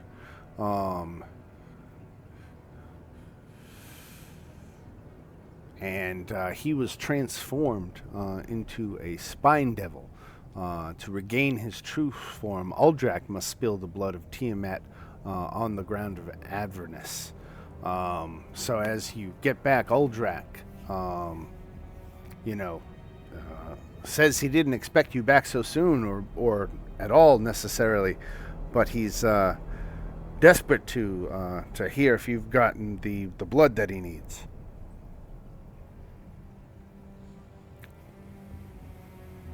So what happens when we give you this blood?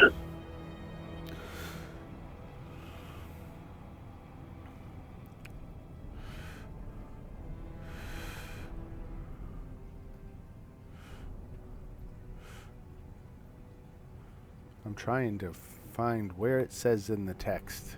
Just could shoot it from my hip because I pretty much know, but I always try to double check the text before I speak. And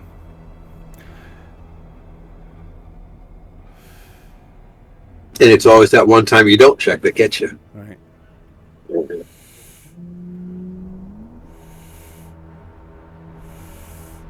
right. Let me, because sometimes they sprinkled the stuff between different things in weird ways. Like sometimes even though it's Uldrak's grave as a location, the note about it being finished could be in Arcan's tower instead of or the monument to Tiamat. This is where an AI could help a GM. Right. To do all the looking up. Just ask it in natural language and have it cough up the right answer. Yeah. Yep. Mm-hmm. Even if you have to just type in Aldrich's that dude's name and it just pulls everything up related. Okay, and it's exactly what it is. So this segment about Uldrak actually using is under the Monument to Tiamat section. But I found it here. So you can return Tiamat's blood to Uldrak and use it to break his curse. Uldrak excitedly splashes the vial's hissing contents on the ground at his feet, and moments later he sheds his fiendish skin and grows back into his true form, that of an Empyrean. And I'm going to try to show you that handout.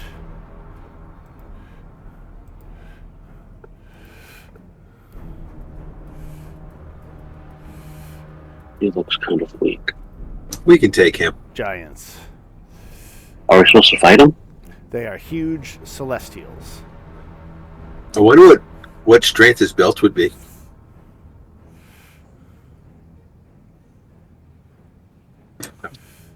Before we give him the vial, can we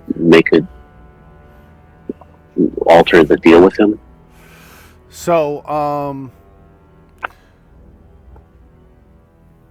as he is changed back into his natural form, he is laughing gleefully, and he yanks his sword, his large, again, too large for any normal-sized creature to wield, but yanks his sword from the ground and gladly provides you with a gallon of his blood so that you may break the curse on Ralzala, the genie. And he is, happy to pay up his end of the deal. But as soon as he is done with that, he intends to plane shift out of here. So if you've got something to say, you can make it pretty quick. I asked him if he wants to help us go get the orb back, and so we can give him the orb if we get the hand, right, guys? Because that was his orb, right? He doesn't intend to stay in hell one moment longer than he has to. That's fine. We got what we need, I guess. Right. And where was this blood to be used at? At the Demon Zapper. Demon Zapper, yeah.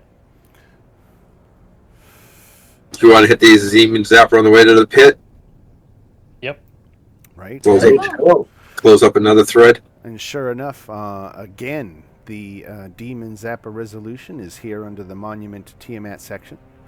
And it says, returning to the Demon Zapper, the creatures find that Ralzala will also honor her word, and after gulping down the Empyrean's blood to free herself from her pact, she etches a letter of introduction to Bel onto a basalt tablet and directs you to his volcanic lair called Bel's Forge. We were there once. Early on, you were by it, and we opted not to go there because it was for level 9 characters, and you weren't level 9 at the time. Right.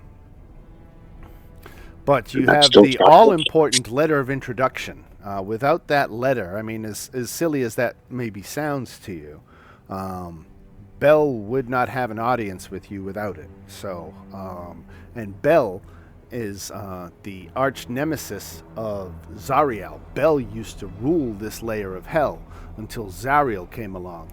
And Asmodeus promoted Zariel to the #1 position and demoted Bell. Bell and Zariel hate each other, but Asmodeus has put a condition upon Bell that he is not to work in any way to subvert or undermine Zariel's rule. So that's what keeps Bell in check. But that is, let's see, let's go back to the Demon Zapper. Let me read from here.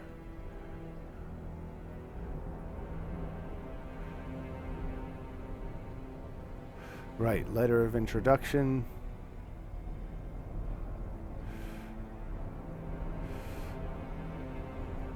Right, okay. So now, with Ralzala free, by using the Titan blood to break her pact, she fucks off and plane shifts out of here, leaving you alone at the Demon Zapper, which again houses a unicorn trapped inside. Energy sphere. It's the sphere. Let's see. The sphere is suspended between the Zapper's spines 50 feet above the ground. Oh, that's right. I was going to shoot the spines, but he came out and stopped me, wasn't that? Right. Oh, the unicorn is in the sphere? Yes. So we were going to shoot the spines and break the spine and see if we could break the orb that way. So I'm going to start shooting the spines again. So the rusted metal structure around the sphere, is formidable, but certainly not indestructible. And with a little time and effort, the structure crumbles, causing the sphere of force to slowly sink to the ground and fade away.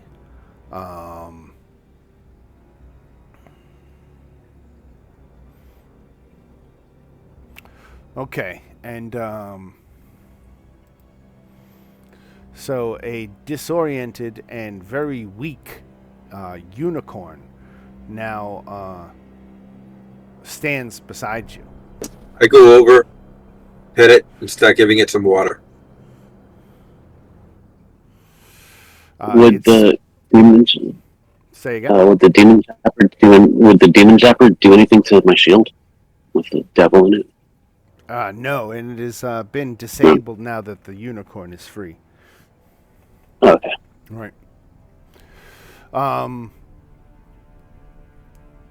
So the unicorn speaks telepathically, and it just wants to know what happened.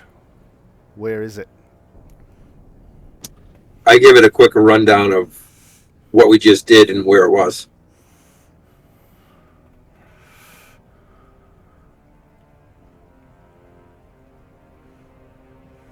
Trying to think.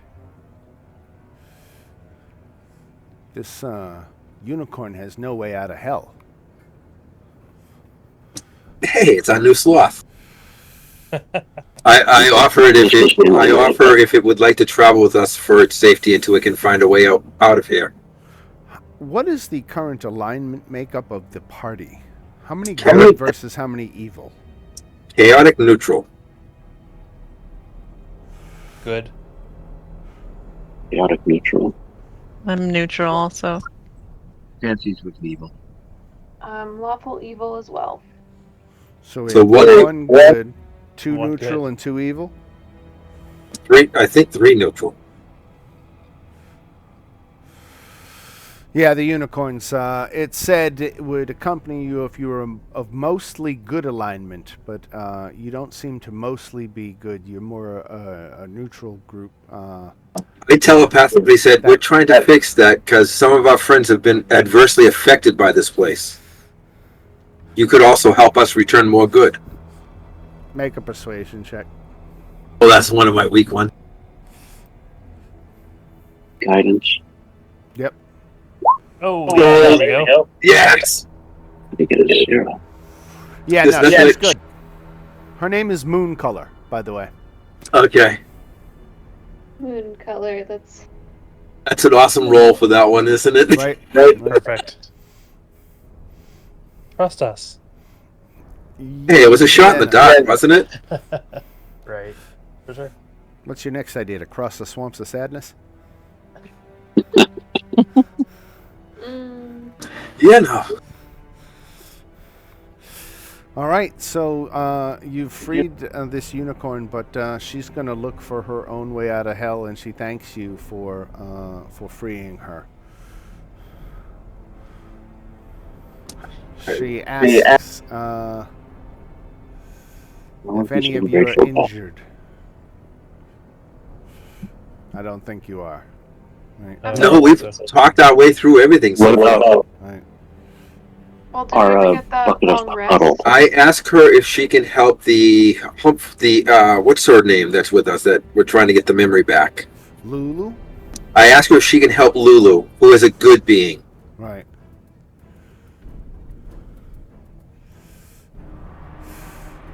She says she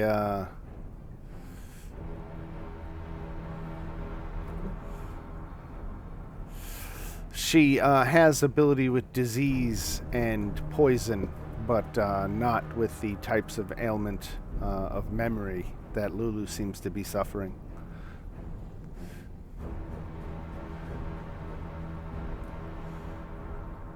This unicorn is so useless. We should have sacrificed it. And with that, I start heading to the bike to head to the pit or Sharon. And we did take a long rest earlier. Yes, we did. When we were packing. We are tying up all sorts of loose ends tonight. Rapid fire, right? Yeah. Yeah. All right, let's get back to the Pit of Shumrath. Let's do another navigation check, just because I'm determined to find one that goes wrong. But all game long, they've all been good. They're all scared of us and avoiding it.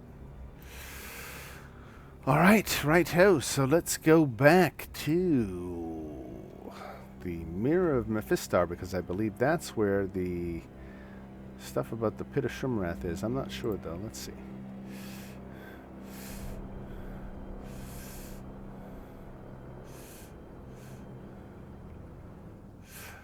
Okay, so the ice imp that you're traveling with leads you to the narrowest point of the River Styx's tributary river, and sets about hammering the Shattersticks into rocky ravine walls. The imp asks each of you to stand guard while it works. Sure. Is there any sniper's perch anywhere? All right, so just give me a moment to set up a combat, because you're not going to be left alone for this. Oh, this should be easy. You're all 9th level. I feel embarrassed to even run this fight. But hey, it's what it says in the text, right? Stop trying to jinx us. Mhm. And then he swaps us over. There's 60 demons sitting there. Here comes Archon with its full force to stop us. All right, All those are the- the other... We're going to get rid of those. Okay. Just cleaning up.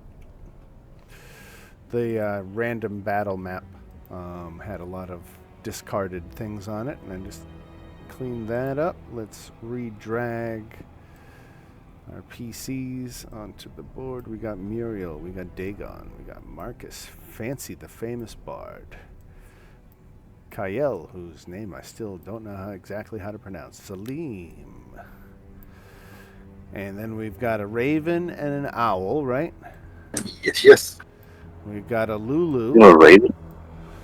And we've got a Cricken. Oh, wait, no. We don't have Cricken. We traded cricket. Cricken is dead. You have a bucket of puddle.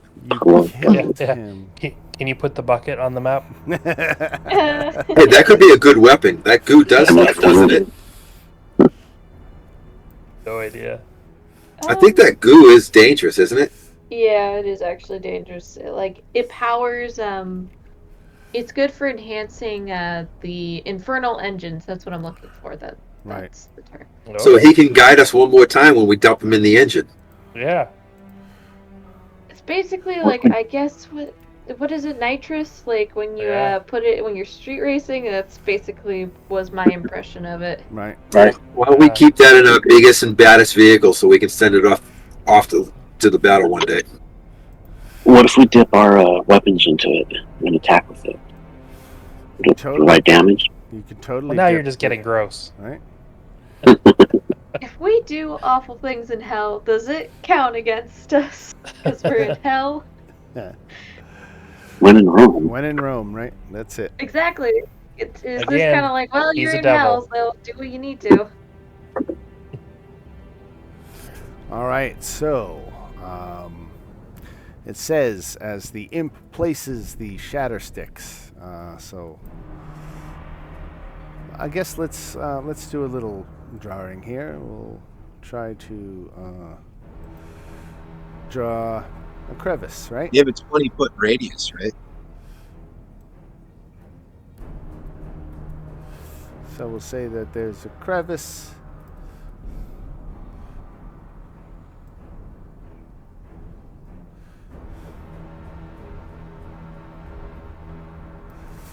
Imp is in the crevice hammering sticks. We'll say if you were to fall into the crevice, you could fall anywhere from 10 feet to 100 feet because it's kind of deep. So what we'll do is we'll anybody who falls into the crevice will roll a d10 to find out how far they've fallen if they get pushed into or fail jumping it or something like that. But these spine devils, on the other hand, they have the power of flight. That's levitation, Holmes, and so they can fly right over that without any concern. We, other than that, can roll for initiative.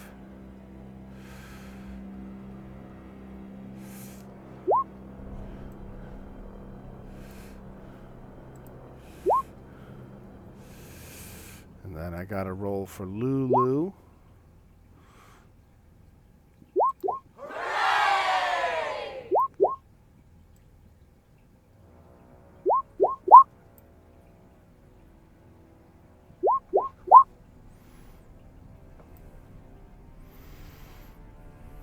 We got Fancy, Dagon, Salim, Kyle, Muriel, and Marcus. That's 6. We got an owl and a raven. We've got a Lulu. We've got 8 spiny devilies. And it says 1 minute after the last shadow stick is activated. Okay, so that's after the fight. Okay. All right, we will sort this and get going. Muriel, you get to go first. Okay. All right, I'm going before my raven. Then I'm gonna hold my short bow shot until after my raven goes and uses the help action. Gotcha. So you get your sneak attack damage. Yep. Oh, I love it. Very smart, very tactical. Let's see.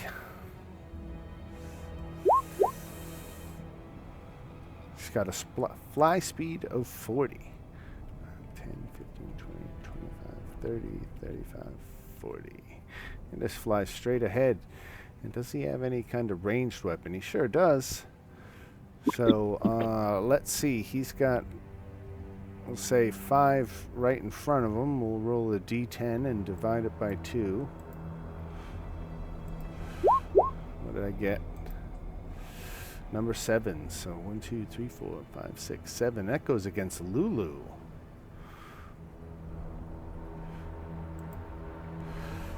$19 hits for 5 piercing and 6 fire.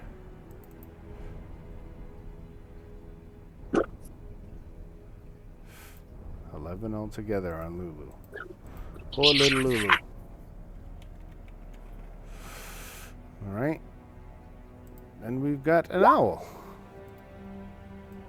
He is going to fly over the one that out in the lead, the closest, and do the help action,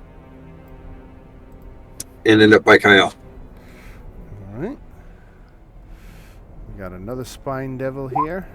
Flying over. And he's going to tail spike at Kyle. 21.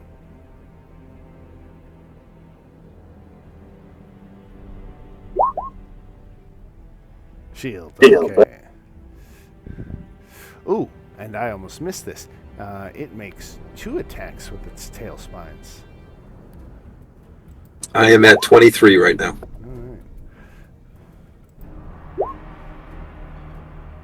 Rub some dirt on it.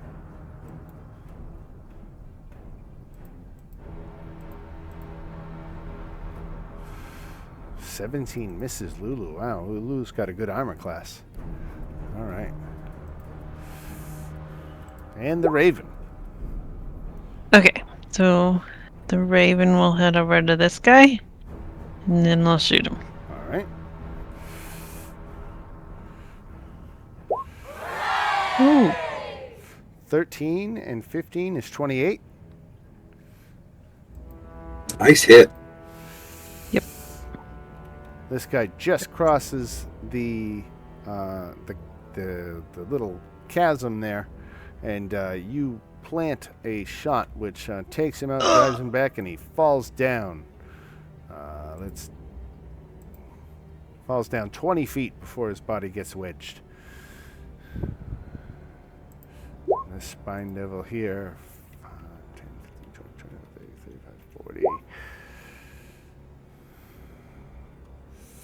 And it is going to use its tail spines at Lulu. And miss.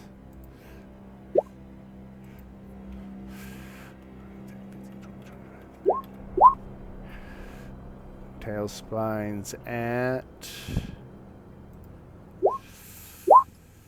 Marcus. What's the range? No, he's only got 20 feet range on these. He doesn't have that much.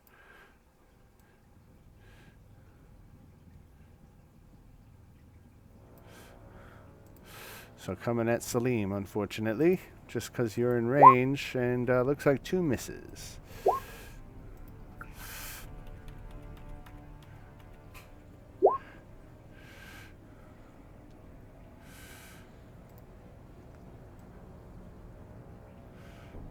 "25 feet, just out of range." All right, Kyle, what you got? Not out of my range. All right. The one that the bird did the advantage on earlier is going to be the first attack. All right.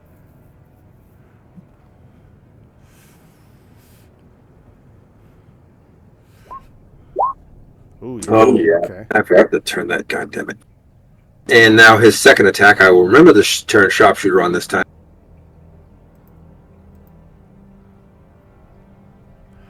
Same target. Yes. And now my bonus act.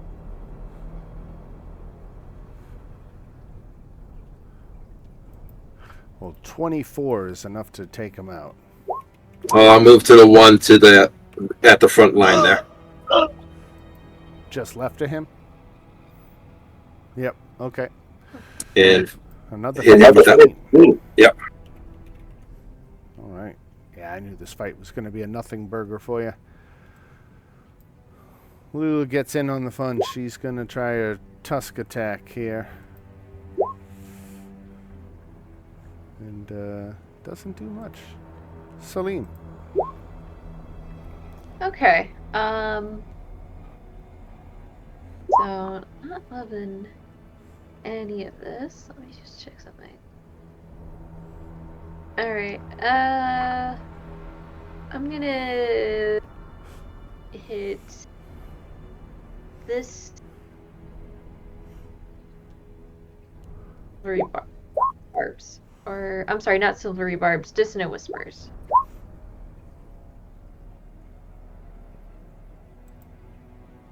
Ooh, nice. Yeah. Half damage, no secondary effect. Yep. 5 psychic damage.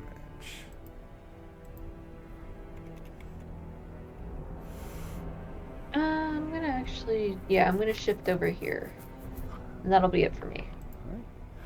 The Spine Devil back here. It's gonna attack on Lulu. A hit for 7.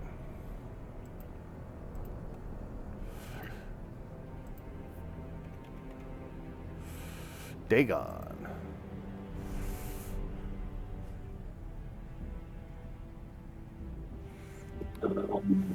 Dagon, who sold his soul, has a possessed shield. You just got it going in all sorts of ways. Yeah. I'm going to use my other thing I sold my soul for, the rod, and attack this one, All right. the mace. 12 damage. All right, that's enough to take him out. And that's the only one on this side, right? Right. These 3 are all in the air, but at ground level, flying towards you. Yeah, okay, and that's it. Yeah, that's it.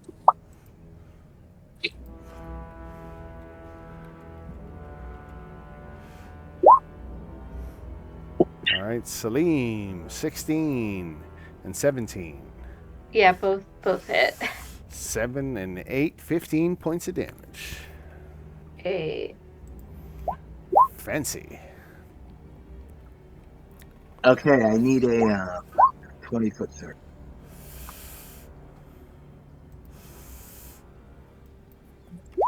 20 foot. Let's get it.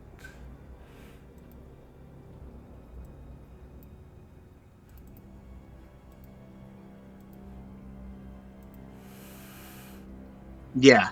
I'm trying to get the most of those guys. Yeah. I would say without hitting more to the Dagon left. and Lulu. Yeah.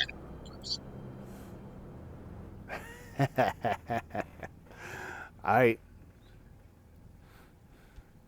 Yeah, you can't get that one in the back. Oh, because of this? That's a good. That ours or theirs? that's yours.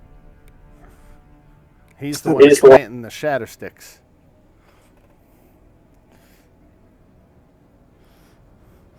Explosive shatter sticks. I would bring it down to get these 3 then. You know. You bring it down and get the 3 and the 4, the 4th down the bottom, and leave the top guy and the imp alone. Yeah.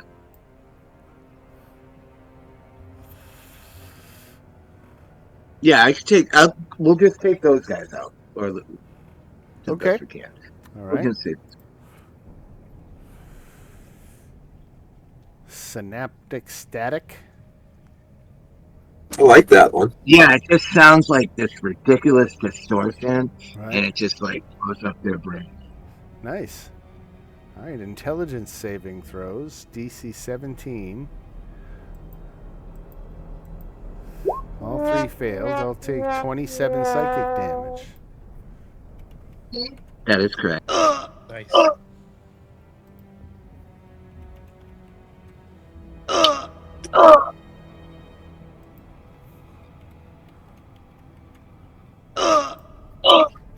There you go. 3 targeted, 3 taken out. Anything else for Francie? That's like a psychic fireball. Yeah, it's nice. Pretty much. Yeah, Tracy likes it. I think that's more vicious than a fireball. Right? Because there's not as much resistance for that. Right? Everybody, usually kind of packs into dexterity, or a lot of builds use dexterity, but a lot of times the intelligence is the dump stat.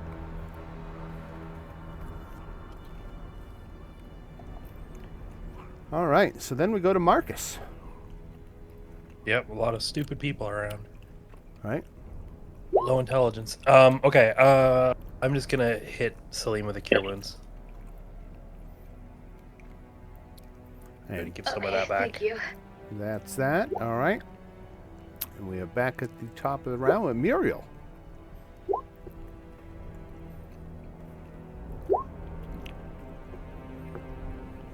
All right, I'm gonna hold my shot for my raven again.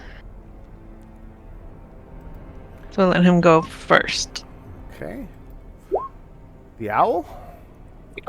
All right, the owl is going to get the one right there and then fly right back. All right. Raven. Okay, and Raven will go here, and then I'll shoot that guy.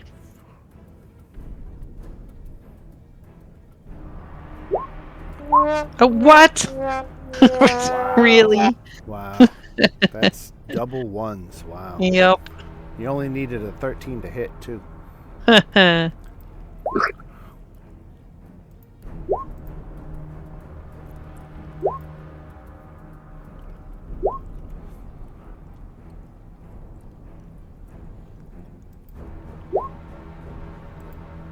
Two attacks on Lulu missed. Kyle. Yeah, the guy that just attacked Lulu that I have the advantage on. Mm-hmm.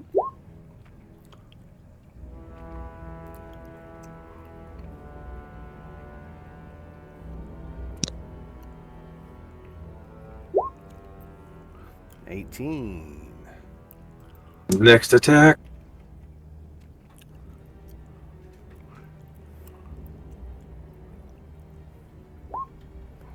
$17 more takes him out.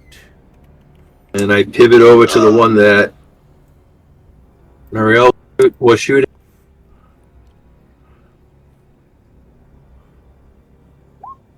I'm glad I didn't turn sharpshooter on. 16 hits for 6. And that's my turn. All right.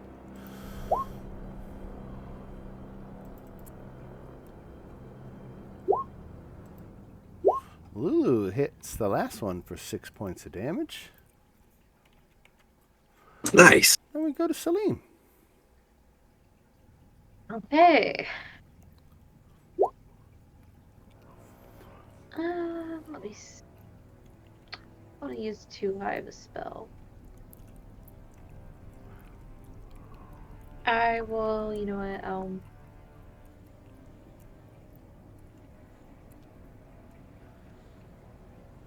gonna do Dissonant Whispers on this guy. Fail. 13 takes him out. I think that's everybody. So congratulations, you defended the imp while he was planting the shatter sticks in this chasm to dam off the river Styx from being able to flow into the pit of Shumrath.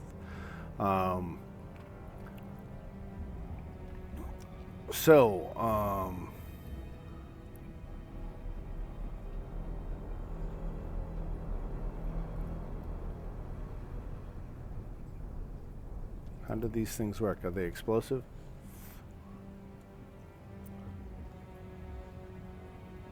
Seismic vibrations. Okay, I got it.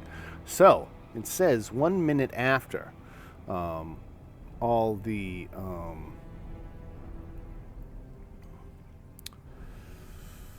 Just as an abstract thought, yeah. what was the chance that a psychic scream type spell could have set those off? Well, none, because it's a psychic scream, and this thing doesn't have a mind. So I would think now, when I first heard Joe talking about a 20-foot radius, of course my mind immediately went to fireball. And as it turns out, that wouldn't even shut off the shatter sticks. They're not explosive; they're seismic. So once all the shatter sticks are in place, it takes a minute, but the combined seismic activity of all these sticks together triggers a huge rockfall that fills the gully, creating a dam.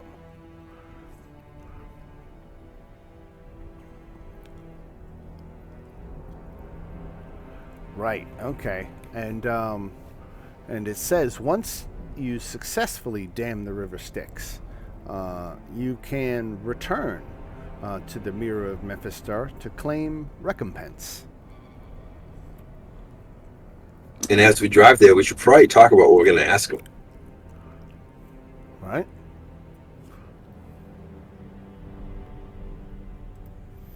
I'll drop you on the main map again.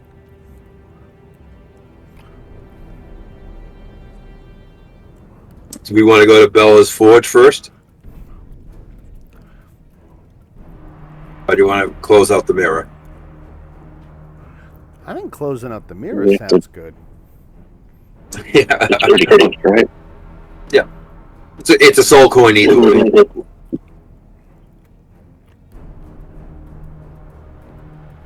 All right. I guess we'll head for the mirror. What do we have to ask this thing?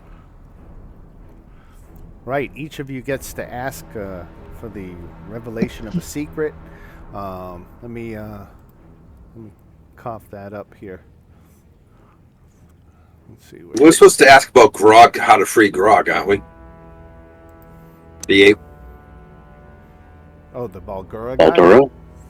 Yeah. I call him Grog because he reminds me of the one in The Flash. Right. Okay, what was I looking up? I was looking up the Mirror of Mephistar, right.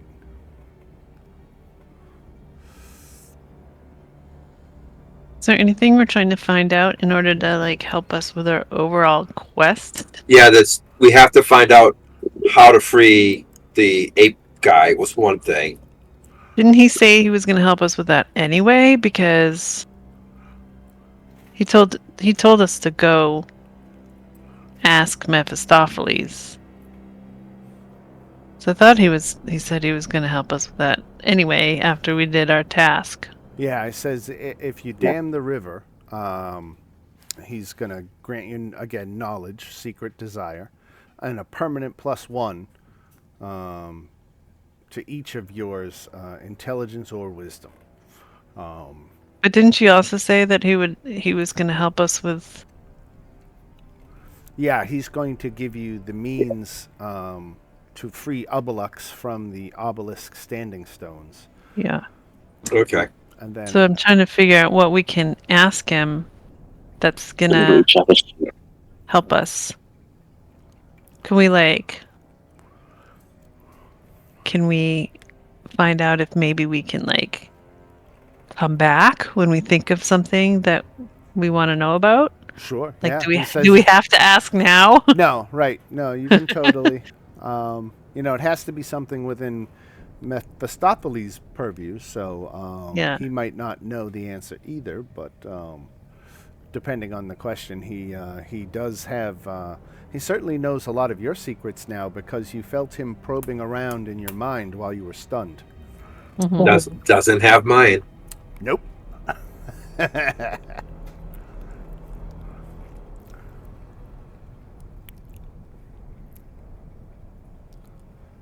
So we can take the +1, right? At least I know we can't. Like the secret can wait, but we can take Right. the Oh, +1 yeah. if Yeah, we, absolutely. Cool. All right. I just gotta figure how to do that now. So Rigorath, Yeah. in addition to giving you, the pluses to your, oh, you need to figure out how to do it on D&D Beyond, huh? Yeah. Yeah. There's a override score thing. I went into the ability scores and just manually typed it over my 13 to a 14. Oh, maybe you can do that too. Oh, But okay. there's a place in abilities. If you look down at the score calculations, Yes. I think you can do it using override score. But then again, I But that rolled. counts for all of them, right? I'm not just.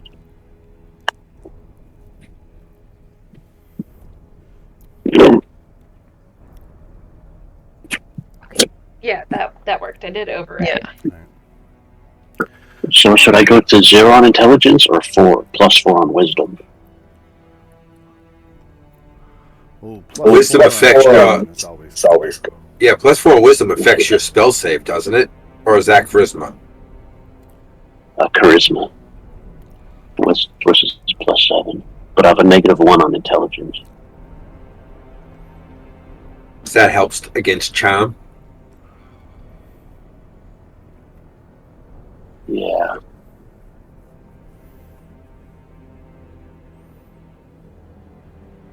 I'll do wisdom. Make it more powerful.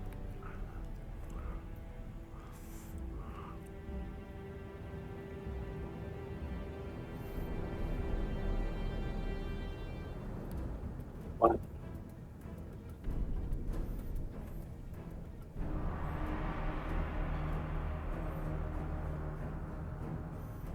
Dun, dun, dun. Yeah, we are quickly tearing through the rest of Chapter 3 here and getting closer and closer to Chapter 4 and the finale of 5.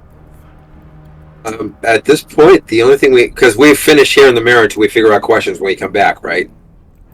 Right. Right. Yeah. Now and Grog is on the other side, or is he on this side? Oh, but he's gonna tell us how to help Ubalik, whatever his name is. Right. So he says all Ubelux has to Okay. do is swear undying fealty to Mephistopheles, and the Archdevil will make it possible for the Belgura to escape. Just in case he won't do that. Is there any other way? No. Mephistopheles says this is the one. Okay. That he can provide anyway. Okay.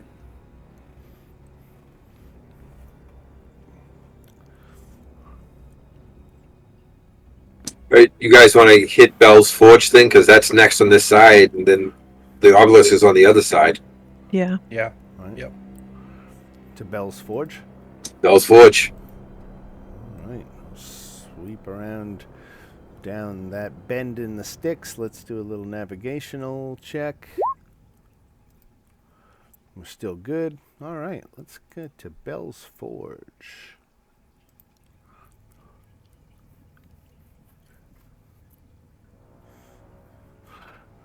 All right. The map says an ousted archduke sulking in a volcano, eager to reclaim his stolen throne. But you can see a gargantuan volcano dominating the horizon as you make the turn round the bend in the sticks. Clouds of fire and ash spew from its caldera, and the air trembles with its angry grumblings. A vast, multi-layered fortress has been hewn into the volcano's rocky slopes.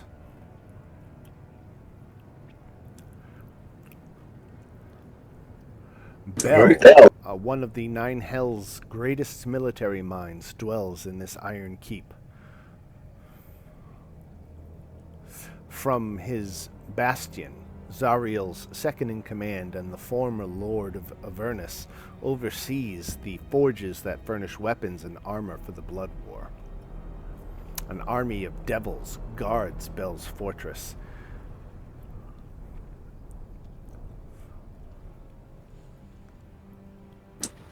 Right up with the letter.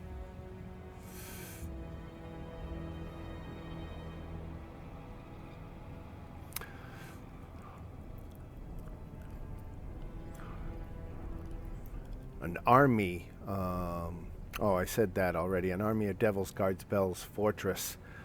Strangers who venture too close, such as yourselves, and in this instance find yourself assaulted by a strike team of 2 horned devils leading 10 bearded devils.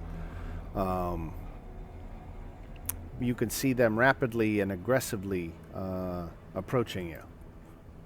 Hold up that tablet thing.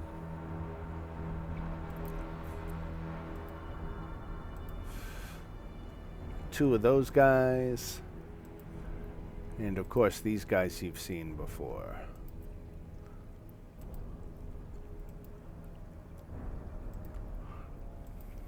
Hide the bucket. Crick and bucket. Bucket. Bucket dolt. I don't know. That's awesome. So we're just gonna hold up that tablet thing to see if they recognize that. If not, we'll have to kill them. Just call him Stu. Oh, no. no. That's so good. Gain inspiration. About every 18 months, I have a really quick-witted, clever moment. All right. You hold up the tablet, and all right.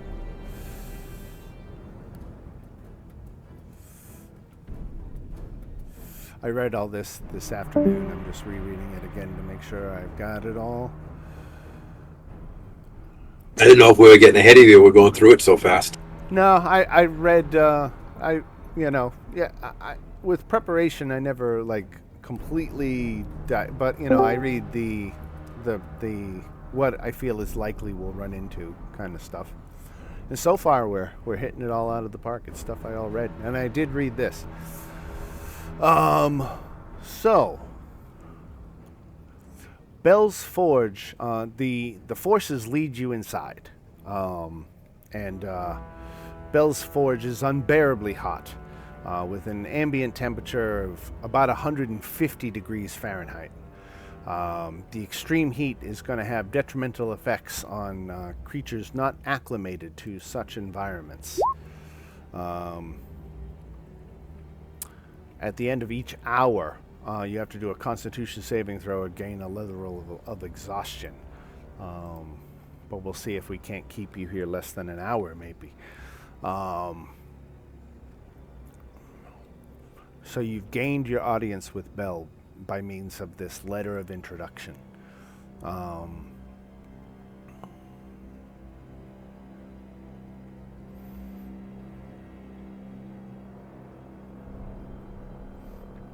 You eventually arrive at the lowest level of Bell's fortress, where he lairs. Bell's Forge is carved out of volcanic rock and has soaring 50-foot-high ceilings throughout. Besides the oppressive heat, there are open rivers of lava channeled through the forge to smelt ore and soften metal. So don't step into the lava. That's a bad. A wrought iron spiral staircase descends into a cavernous forge. Channels of bubbling lava wind throughout the complex, casting fiery light over huge anvils. Chained giants with coal-black skin and fiery orange-red hair hammer out weapons under the malignant gaze of a pit fiend seated in a flying throne. Throughout the forge, sparks fall like rain.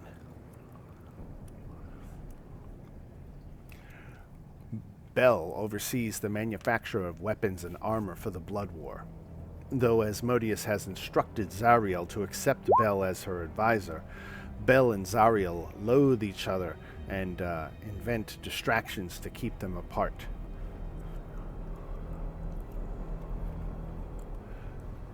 We were here to ask him something, weren't we? Right. Yeah. What were you there to ask him for? You got the letter of introduction, but why exactly? That's a good. Oh, but I know why. Okay. the ultimate goal, while we're doing all this running around, is you're looking for the Bleeding Citadel. And the last person that pointed you in Bell's direction, which I guess was, what, Arcan? Did Arcan treat you? No, you got pointed in this direction from the genie at the Demon Zapper, right? It was one of those ones in Right. the long. Yeah, it was an Arkham. Right. You got Uldrak's blood. Was it at the grave? Udrak's when we get the Titan? Nah, I think you got the Titan blood, and then you went to the Demon Zapper, freed the genie, and Well, we probably also want to align with Zariel's enemy. so Right. that too. We want to make friends with this guy. Be nice. But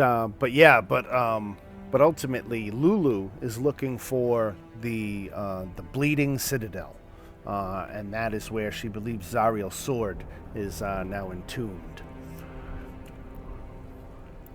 Hey, I didn't shoot oncoming. I held up the tablet this time. So, Bell outwardly plays the role of Zariel's loyal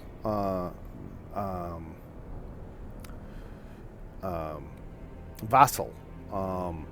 Secretly, he's using telepathy to hatch a treasonous plot with you. Bell wants you to retrieve 9 adamantine rods that were stolen from his forge by Zariel's spies. He says once all 9 rods are returned to him, he is willing to divulge the location of the Bleeding Citadel. I might be getting ahead of us here. You didn't even really have the conversation where you asked him about that. Do we want to rewind and do this in a conversation style? Yeah, let's do that. All right. So, having reminded you that ultimately you're looking for the Bleeding Citadel, Bell asks you what brought you here. You've gained a letter of introduction that's gotten you this far. He wants to know why you wanted one. We playing it straight on this one? I think we should. I think Yeah. we should Yeah. because we Fuck want him with to this like guy. us. I just tell him I ask him we're looking for the Bleeding Citadel because we're trying to change things, is how I put it. A little change can be a healthy thing, can't it? Yes. He says, I would like some things too. Perhaps the 2 things we want are common goals among us? I think so. I had a number of adamantine rods that were stolen from my forge by spies. I would like the rods returned to me. If you were to do this, I would be willing to divulge the location of the Bleeding Citadel. And where would these rods be now?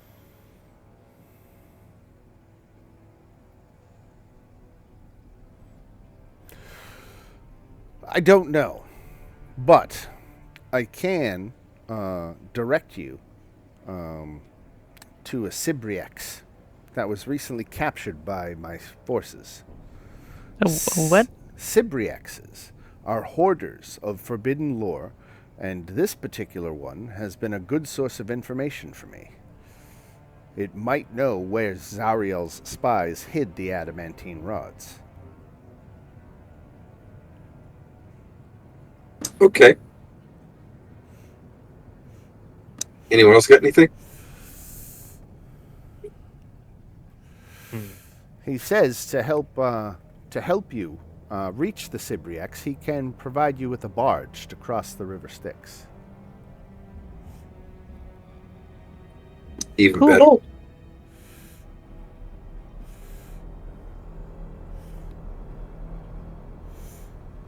right.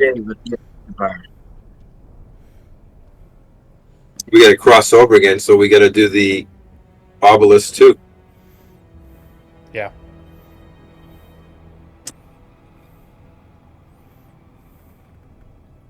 Is there anything else you could tell us on that, Dan, or is that pretty much it?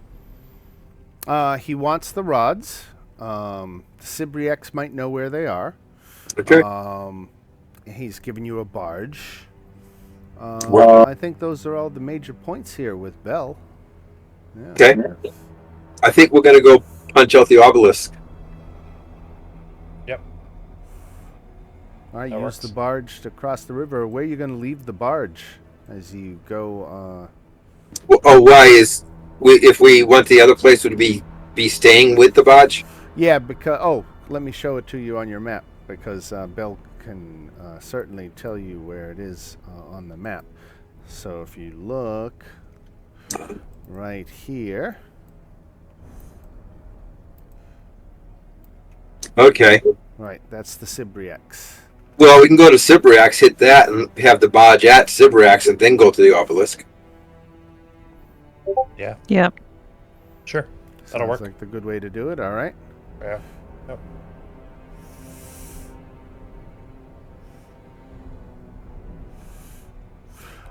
Bell says, very good, off with you then.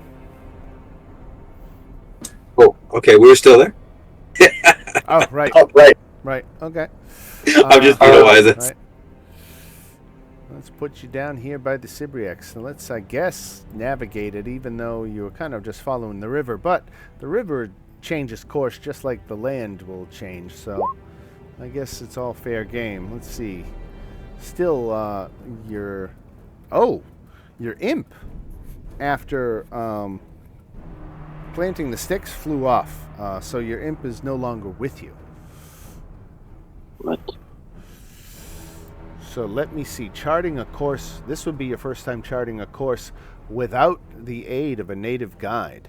So it says when charting a course through Avernus, the player who's overseeing navigation has to roll 2 dice.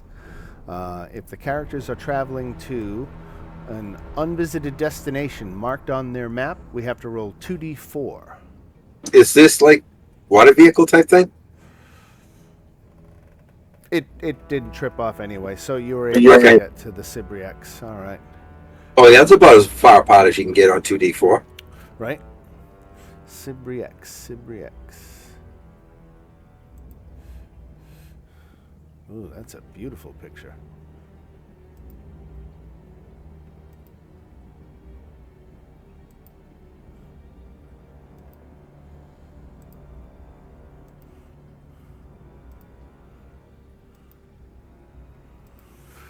Spiky. Oh, yeah. He Uh, definitely needs to be saved. So your map, as you draw closer, speaks to you and says, a breeder of horrors and hoarder of secrets. A Sibriex is said to be as old as the abyss. When you arrive here, you can see that spiky chains lash a 15-foot diameter floating blob of quivering flesh to a 20-foot tall wrought iron scaffold. 2 fiends wrapped in chains stand atop the scaffold, torturing the bloated creature's flesh by tightening its chains, and demon ichor squeezes from its wounds, forming a shallow pool around the scaffolding. A third jackal-headed fiend uses a bronze horn to yell loudly at the bloated prisoner in multiple languages. It sits cross-legged about halfway up the scaffolding. It seems that they have been torturing and interrogating this thing for quite a long time now.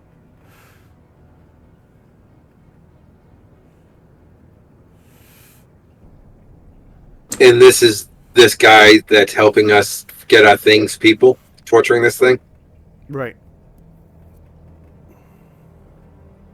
There are 2 chain devils torturing the Sibriex under the guidance of a Arcanoloth,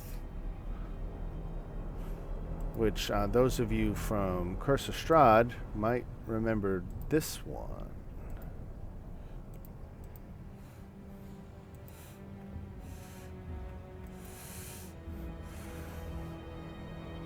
So these 2 chain devils are under the direction of an Arcanoloth.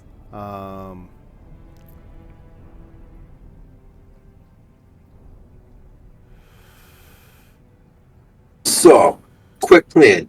We kill all the gods, make him happy, but leave him chained up and get our information. You can see this Canaloth is using its speaking horn to address the Sibriex, treating it like an idiot child. The Arcanoloth typically begins with, "Tell me everything you know about," and end with a long pause as it waits for the Sibriex to answer. The Sibriex has grown increasingly obstinate, much to the Arcanoloth's chagrin, and the Arcanoloth offers 3 soul coins to the characters if you can make the Sibriex talk. Make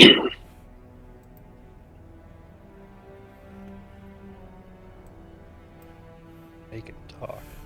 I think that sounds like this is going to be either Dagon or Fancy's alley.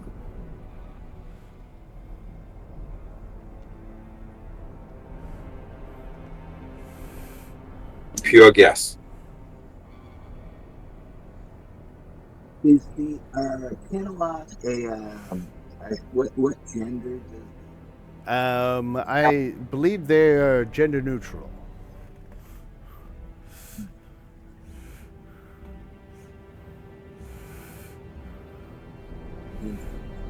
clothing?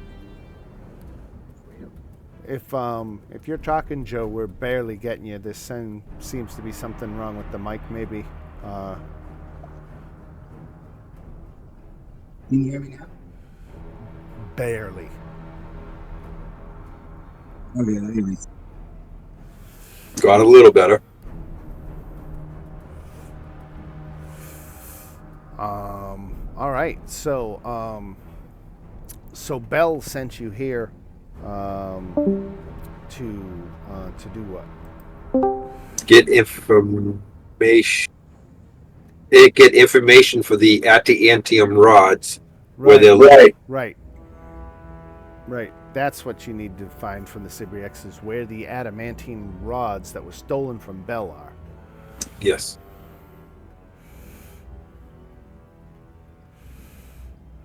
Can you hear me now? Faintly. Yeah, same.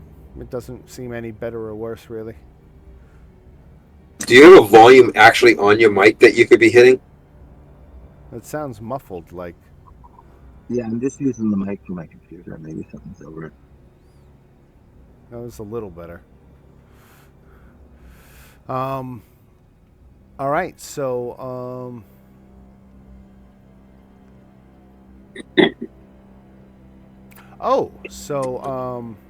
one thing I glossed over. I'm sorry. I said you didn't have any more imps, but Bell provided you with an imp to again help you, so you still have a guide.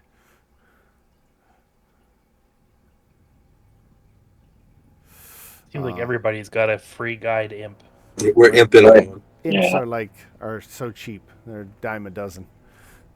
To say, like, all of a sudden, like, we've been using Crickendolt this whole time, and now all of a sudden they're You're on giving your us this imp and that third imp. imp in a day, right? Yeah. Oh, at least we know no one knows everything. They have their little spies. All right.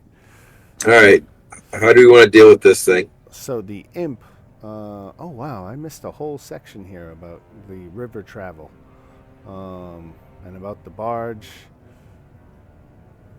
If you'll allow me to rewind before you get to the Sibriex here, I don't want to gloss over all this stuff just because I missed it real quick. What do you think? Do you guys... You know what? Never mind. I missed it. We'll just carry on. Sorry, I'm shutting up now.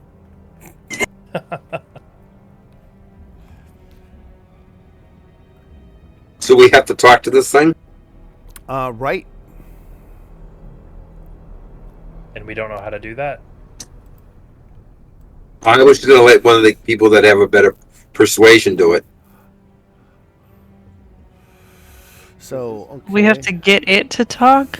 Yeah, because what Dan read, it's being obstinate, and the guy just turned it to us and said, "If you can get it to talk, I'll give you a couple soul coins." Right, 3, I think he said, right? Just get it to talk about anything. Well, we're gonna try to get it to talk about the adamantium rods, but I think like Dagon or Fancy should probably do it because it's probably gonna be a persuasion roll. I'm thinking. I have a +10. Or you can do it too. Yeah. Um, I'm a -1. That's why I try to get out of it. yeah, I'm just trying to figure out. I mean, do we want to persuade it, or do we want to like piss it off so it yells at us or something? So Muriel, actually, you get contacted telepathically by the Ooh. creature, and it is offering information in exchange for its freedom. It says, before it was captured, it wandered through Avernus, amassing information from every location it visited.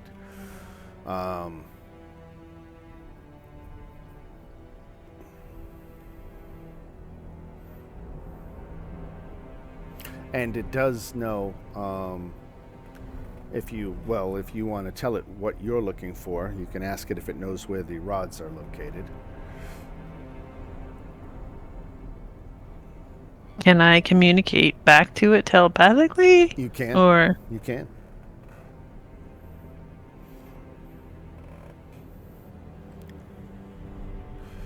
okay, then I will communicate telepathically and ask it if it knows where the rods are.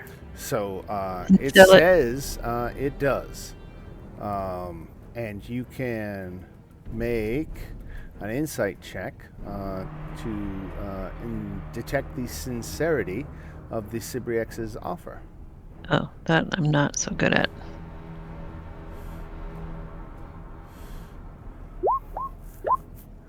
Oh, yeah. Right. You believe him? I do. Look at him. He looks so. Stephanie, go ahead and say it. Seems trustworthy to me. Right.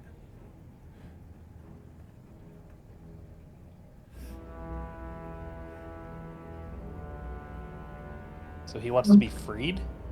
He does.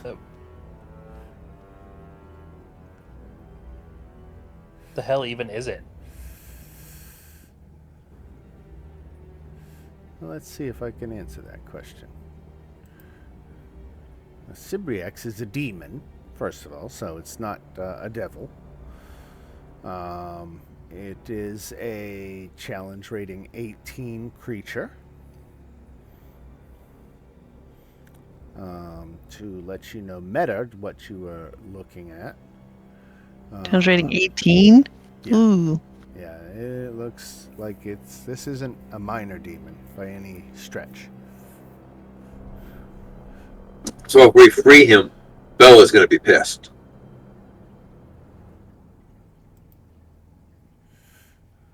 He might be pissed, but he also might be dead. The guy that sent us here? Oh, that guy. Oh, so I'm sorry. I thought you meant the guy that was here. No, Right. it's Bella's Right, the right. big guy. Right.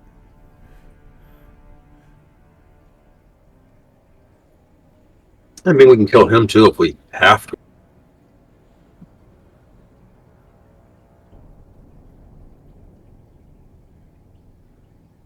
You guys want to free him?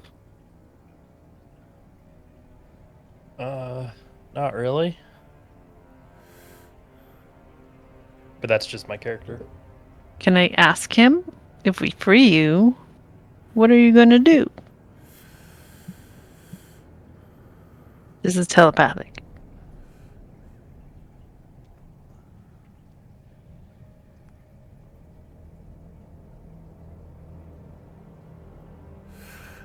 He is going to get as far away from here as he can and resume his surveillance mission of the Hells, gathering information and intelligence for the demons.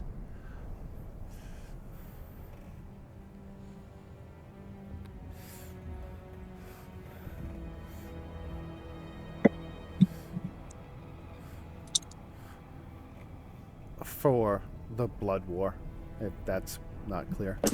Tell him we'll help if he actually tells us something in verbally in front of the other guys so we can get the 3 soul coins first.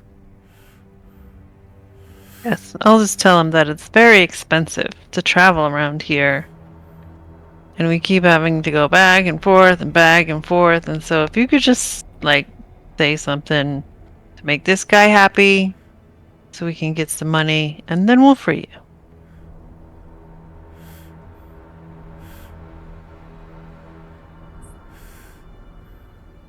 All right. Make a. I guess he's going to play along. He feels you're his best chance of escape, so he's willing to play along. So he starts talking about what he knows, and the Arcanoloth opens up a book and begins scribbling notes and asking follow-up questions and things about the all related to the Blood War.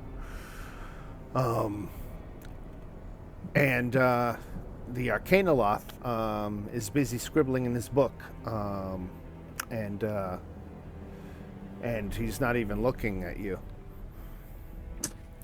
I said, before you keep going, give us the soul coins. What are you talking about? You said if we got him talking. Did you get that in writing? Oh.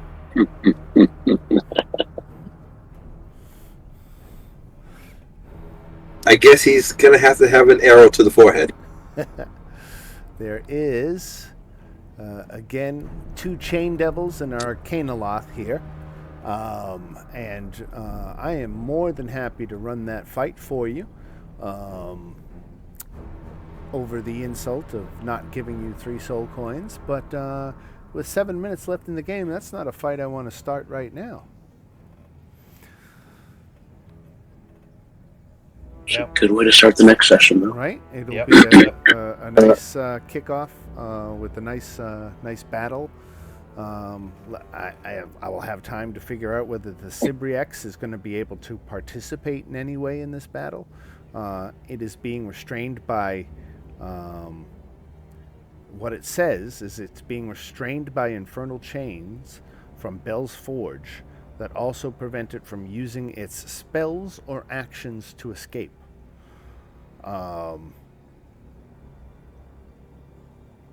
So I would say that well, that could be interpreted pretty widely, couldn't it?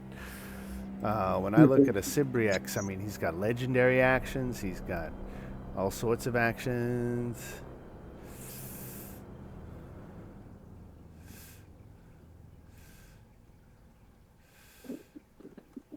Yeah, I'll have to figure that out. All right, that'll be fun. But he'll be fighting on your side anyway, not against you, if I'm able to get him into the fight. It just depends. You know what I'll do? I'll look on Reddit and I'll see what other DMs or other groups have done and try to get a little inspiration, but we'll figure that out. You're at least fighting the 2 Chain Devils and Arcanoloth, so that will be fun. The Arcanoloth is as it has Arcana actually built into its name. You would not be surprised to learn that it is a spellcasting devil.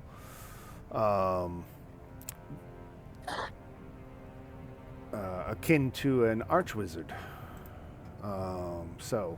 Formidable.